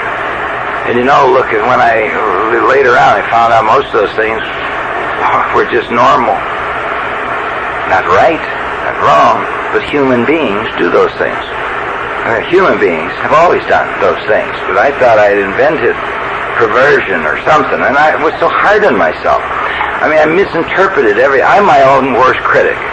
See, I put myself under a microscope, and I keep turning the power on higher and higher until I can turn a snowflake into a bunch of little monsters. See, and that's what I do to myself, and I've always done that to myself, particularly before I came here. I'm so judgmental of myself. I can find such unworthiness about myself. And when people talked about God, I thought, hey, give me a break. I had prayed, I'd cried, I did everything in my later drinking career, asking, help me, do something. What's wrong with me? You know, I'll do anything. And I knew that didn't work. So when I came into Alcoholics Anonymous, and I started hearing about God, I didn't pay much attention. But I'll tell you what, the word that bothered me was power. And I knew there was power in that room. I knew there was something happening in that room. I knew week after week after week that something was happening. These were not special people. They were not all wonderful. They were not without defects. But they had a twinkle, and they had the ability to laugh about their drinking. They had the ability to get up in front of a bunch of people they didn't know and tell things about themselves. They had a freedom. Can you imagine? We take for granted what we hear in Alcoholics Anonymous. Nowhere else in the world do people get up and reveal so much of themselves as we do, and we take it for granted. People just don't do that anywhere. You don't find that in the Rotary. People don't get up and say, you know, I've been a pervert most of my life. Let me tell you what I did. You know, we do that because of its sense of freedom. I mean, we're free to do that. And I don't talk about these things except this is an exercise of freedom. They don't mean anything to me. See, I've forgiven myself because it was pointed out to me that God has forgave me long before I ever forgave myself. And now I'm in the process that I know that I'm a human being. And that I got that by staying here long enough to come to believe that there was a power. First it was the group. It was just the group for me. It was just the fact that something's happening here. I got to keep coming. There was a sense of okay here. I got a sense that I wasn't alone, that I wasn't different, that there were other people who understood. Then I progressed to a person. That person was called sponsor. I came to believe that some person had an insight that might help me.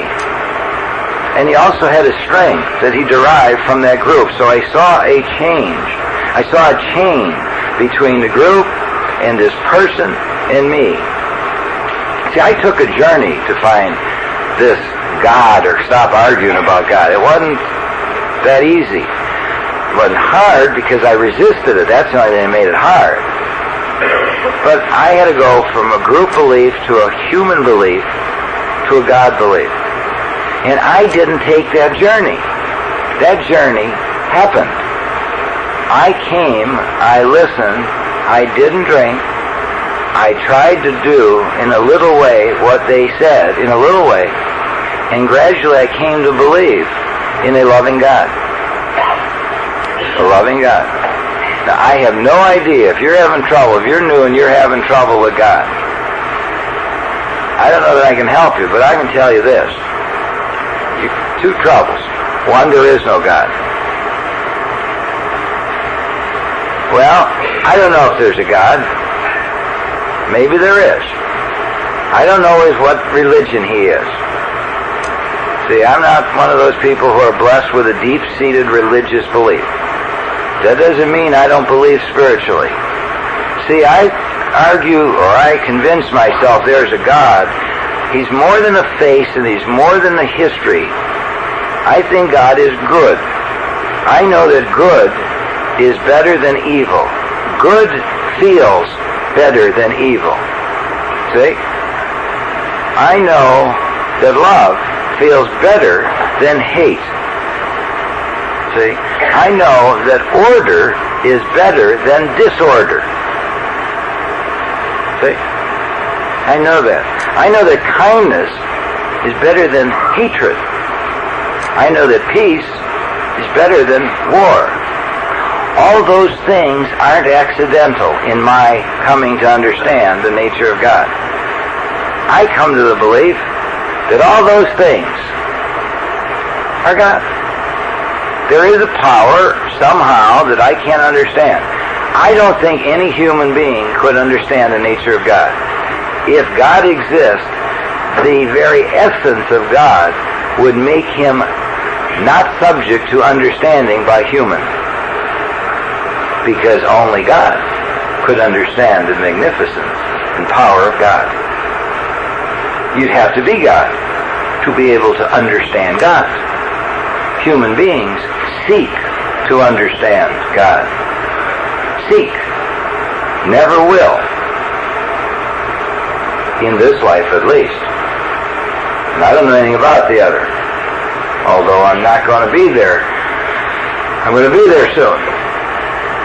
And that's why I think I take this so serious, and why I want to get better in Alcoholics Anonymous, and I don't want to argue about these steps. You see, most of my life is over. And I live by that creed. I'm going to be 52 years of age in September. Most of my life is over. I'm going to be dead soon. I'm not going to have any more time. See, I'm not a little kid that can pretend that I'm going to go on forever. Nobody goes on forever. This is a very short time.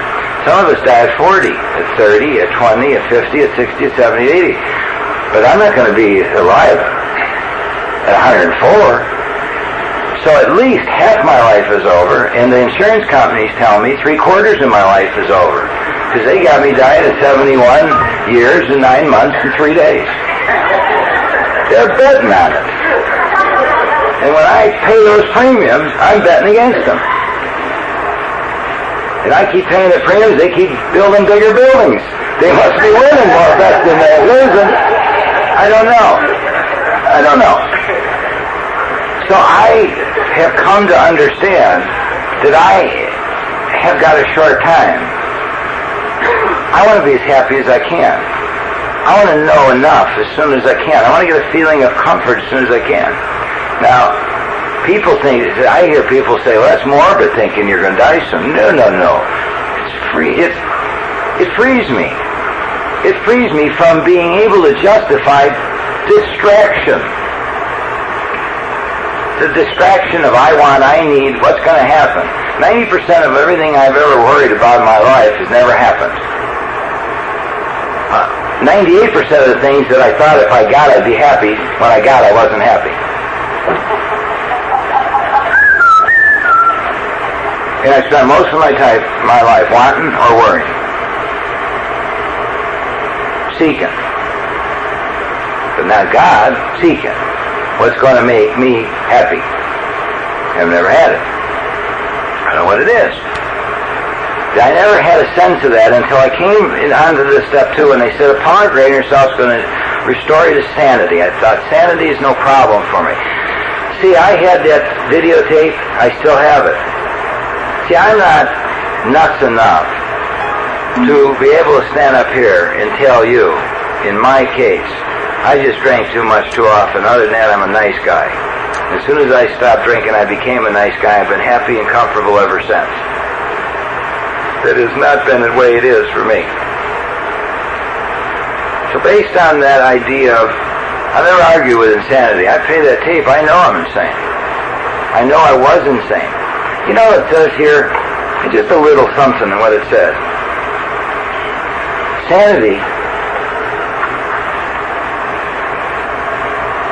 Now I can see. They were right. They said, you don't stop, you're going to go flying. Sanity is defined as soundness of mind. Yet no alcoholic soberly analyzing his destructive behavior whether the destruction fell on the dining room furniture or on his own moral fiber, can claim soundness of mind for himself. If we literally replay the secret portions of our lives in our minds, how could we argue with soundness of mind and the fact that we did not lose or not have soundness of mind? I mean, I can't understand that. I mean, it's just that simple. It's just that simple. I mean, I look back on my drinking career, in my living career prior to and during drinking. There wasn't anything sane about that. The guy that keeps putting his finger in that mask when that little girl just had to do it once and never had to do it again. The guy that did that over and over and over and over and over again. The guy who promised himself every time, I won't do this again, and meant it. Do you know, during my drinking career, if you would have given me a lie detector test, when I said to me, I won't do that again, that test would have shown that I was telling the truth. And I did again, and again, and again, and again, and again, and again, and again. And each time in between the doing it again, I promised I wouldn't do that again, or I'd want not to do it again, or I'd pray not to do it again, or I hope not to do it again. I did it again, and again, and again. I can't argue with this. This word insanity doesn't trouble me. That can't be soundness of mind. So I don't argue. I mean, I never found it any difficult. And yet sometimes people want to make these big deals about, well, I don't like that insanity part. I don't either, but I was. You know, if I had a choice, maybe I wouldn't have been. But nobody ever told me I had a choice. You know, I didn't go through that line, that production line, you know.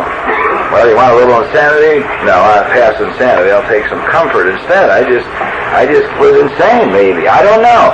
I don't know that I was. It's not a legal term and it's not a medical term for me. It's a feeling just like that bottom was a feeling. It's simply a feeling. And if you have that feeling, that's all you got to have. You don't have to argue or think about it or need any more. The third step, and we're just going to, this is an overall view, folks. This is not a study, and we're not going to, I mean, this may not be what you wanted or what you expected, and this is all that I'm going to do. The next guy can read the book to you, and we can all underline. And that's fine, and I don't mean to make light of that. Those are wonderful. You know, the book study groups are wonderful. This is just what we're doing here today. The net result of this, hopefully, is this. That somebody in this room who has not taken the steps will do so before they leave Alcoholics Anonymous. That's my purpose of being here. That if just one person tries before he leaves or she leaves to do this and stays, then some good will have come from this. And I'm just trying to demonstrate through my experience what happened to me and how easy these things are to encourage somebody who's a week sober or 13 years sober and knows secretly they're not going to be here much longer to try it because it doesn't hurt. That's really what this is about. So don't be disappointed that we're not reading all these things. You can do that. I do what this lady does. I underline and I write notes in these books. Now some of these things are written 15 years ago. And when I see what I wrote, I know how crazy I was. It was so important that I'd write something down. And then years later, I learned, I said, wow, you weird. But at the time, it was like finding a pearl. And I tell my people that where I come from, I say, this is your book. Mark it up, write it up, diagram it, underline it, write in it, put arrows, do anything you want. It's your book. It's your book. Thank you. And this is not my book. I've got so many books. When I go conference talking, a lot of places I go, they give me a big book, and they put a cover on it, and I just grab one of a whole pile. My books fall apart. I mean, it's like some raging maniac's been tearing at it. Well, that's exactly who's been reading it, I'll tell you.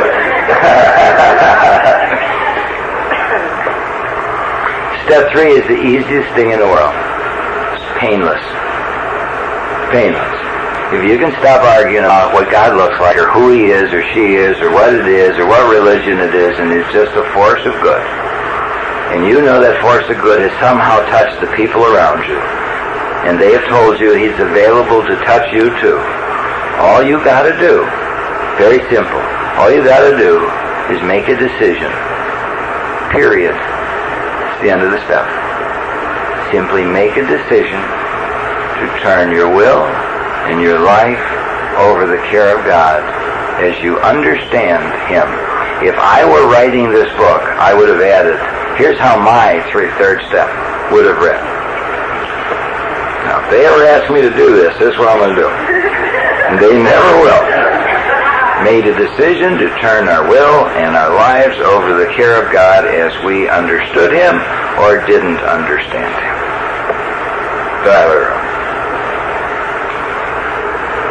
Now, what's the big deal about making a decision? For perfectionists, we resist that because we think that that means a total surrender. And we know we're not capable of making a total surrender because we've never been able to make a total anything.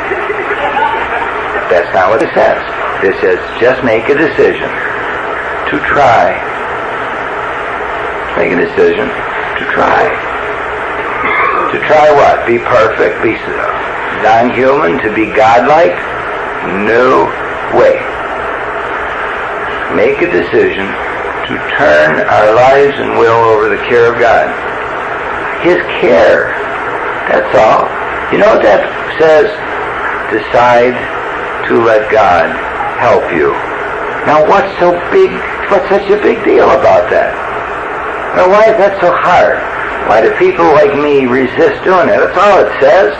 That's what it means. I made a decision to turn my life and my will. Turn my life and my will over the care of God. That says, I decide, God help me. Now what's so hard about that? Why did I resist that? Why did I talk about I'll be a doormat, I won't be able to make any decisions, and the people will step on me and I'll be like just go ahead, slap me. I turned my will and life over the care of God. I really thought that. I argued when I was a newcomer. You would have hated me as a newcomer. I almost died because of that. See, I almost didn't make it in Alcoholics Anonymous. See, I've made more mistakes in Alcoholics Anonymous than I should have, and still stayed alive in AA. Because see, I came in here with a lot of misconceptions and bad motives. I really did. And when they started talking about it, I remember arguing with some old-timer about if I turn my life and will over to care of God, I won't even know how to dress anymore. I'll have to ask God, well, what suit should I wear? And God, should I go to work today or shouldn't I go to work? And He looked at me like I was nuts. And I was. But the truth of the matter is, it's very simple. We made a decision to turn our will and our lives over the care of God as we understand Him. This force for good, this force that has helped the others, please help me. And I'll try to do what's right. That's all it is. I'll try to do what's right. And I don't know what's right for you. And the person next to you at the meeting doesn't know what's right for you. God knows what's right for me, and God speaks to me. Now, don't get scared. This is not spooky stuff. God speaks through me, through my conscience. I know what's right. I always know what's right. When I do something that churns my insides, I can't kid myself. I know what's right. I'm married. To have an affair is wrong. If I want to have an affair, I should be single. Then I can have all the affairs I want. But before I came into Alcoholics Anonymous, I thought my wife was married.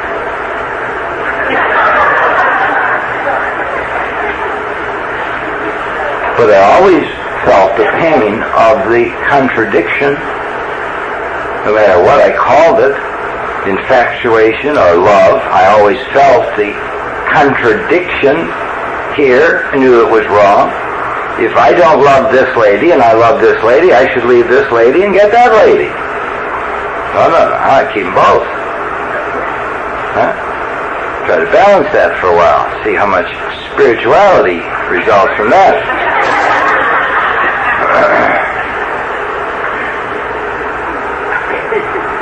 I know that I can't be into pornography and grow spiritually. I know there can't be any spiritual growth through watching X-rated films. I don't have to have God tell me that. I don't have my sponsor tell me that. I feel that in my guts. I know what it feels like. I know to create a false sense of excitement and perversion. Both may be, I don't know, exciting, but it's gut-wrenching because it's secret. I know it's wrong.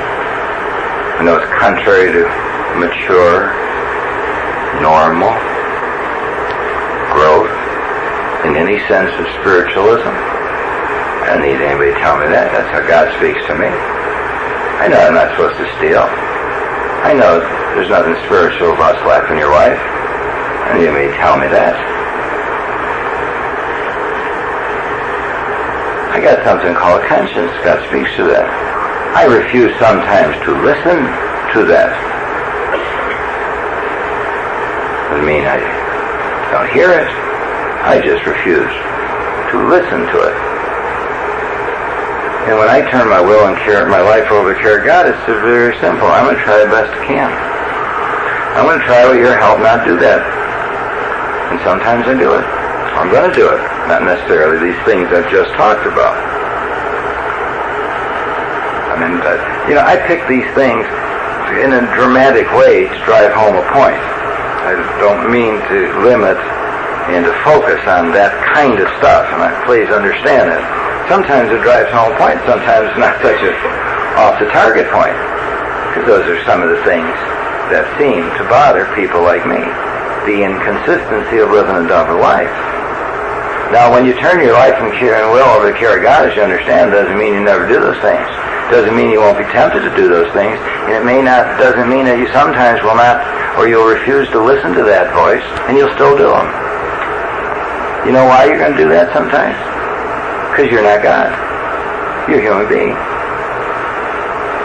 You're a human being. Human beings don't have the power of God. God is all good.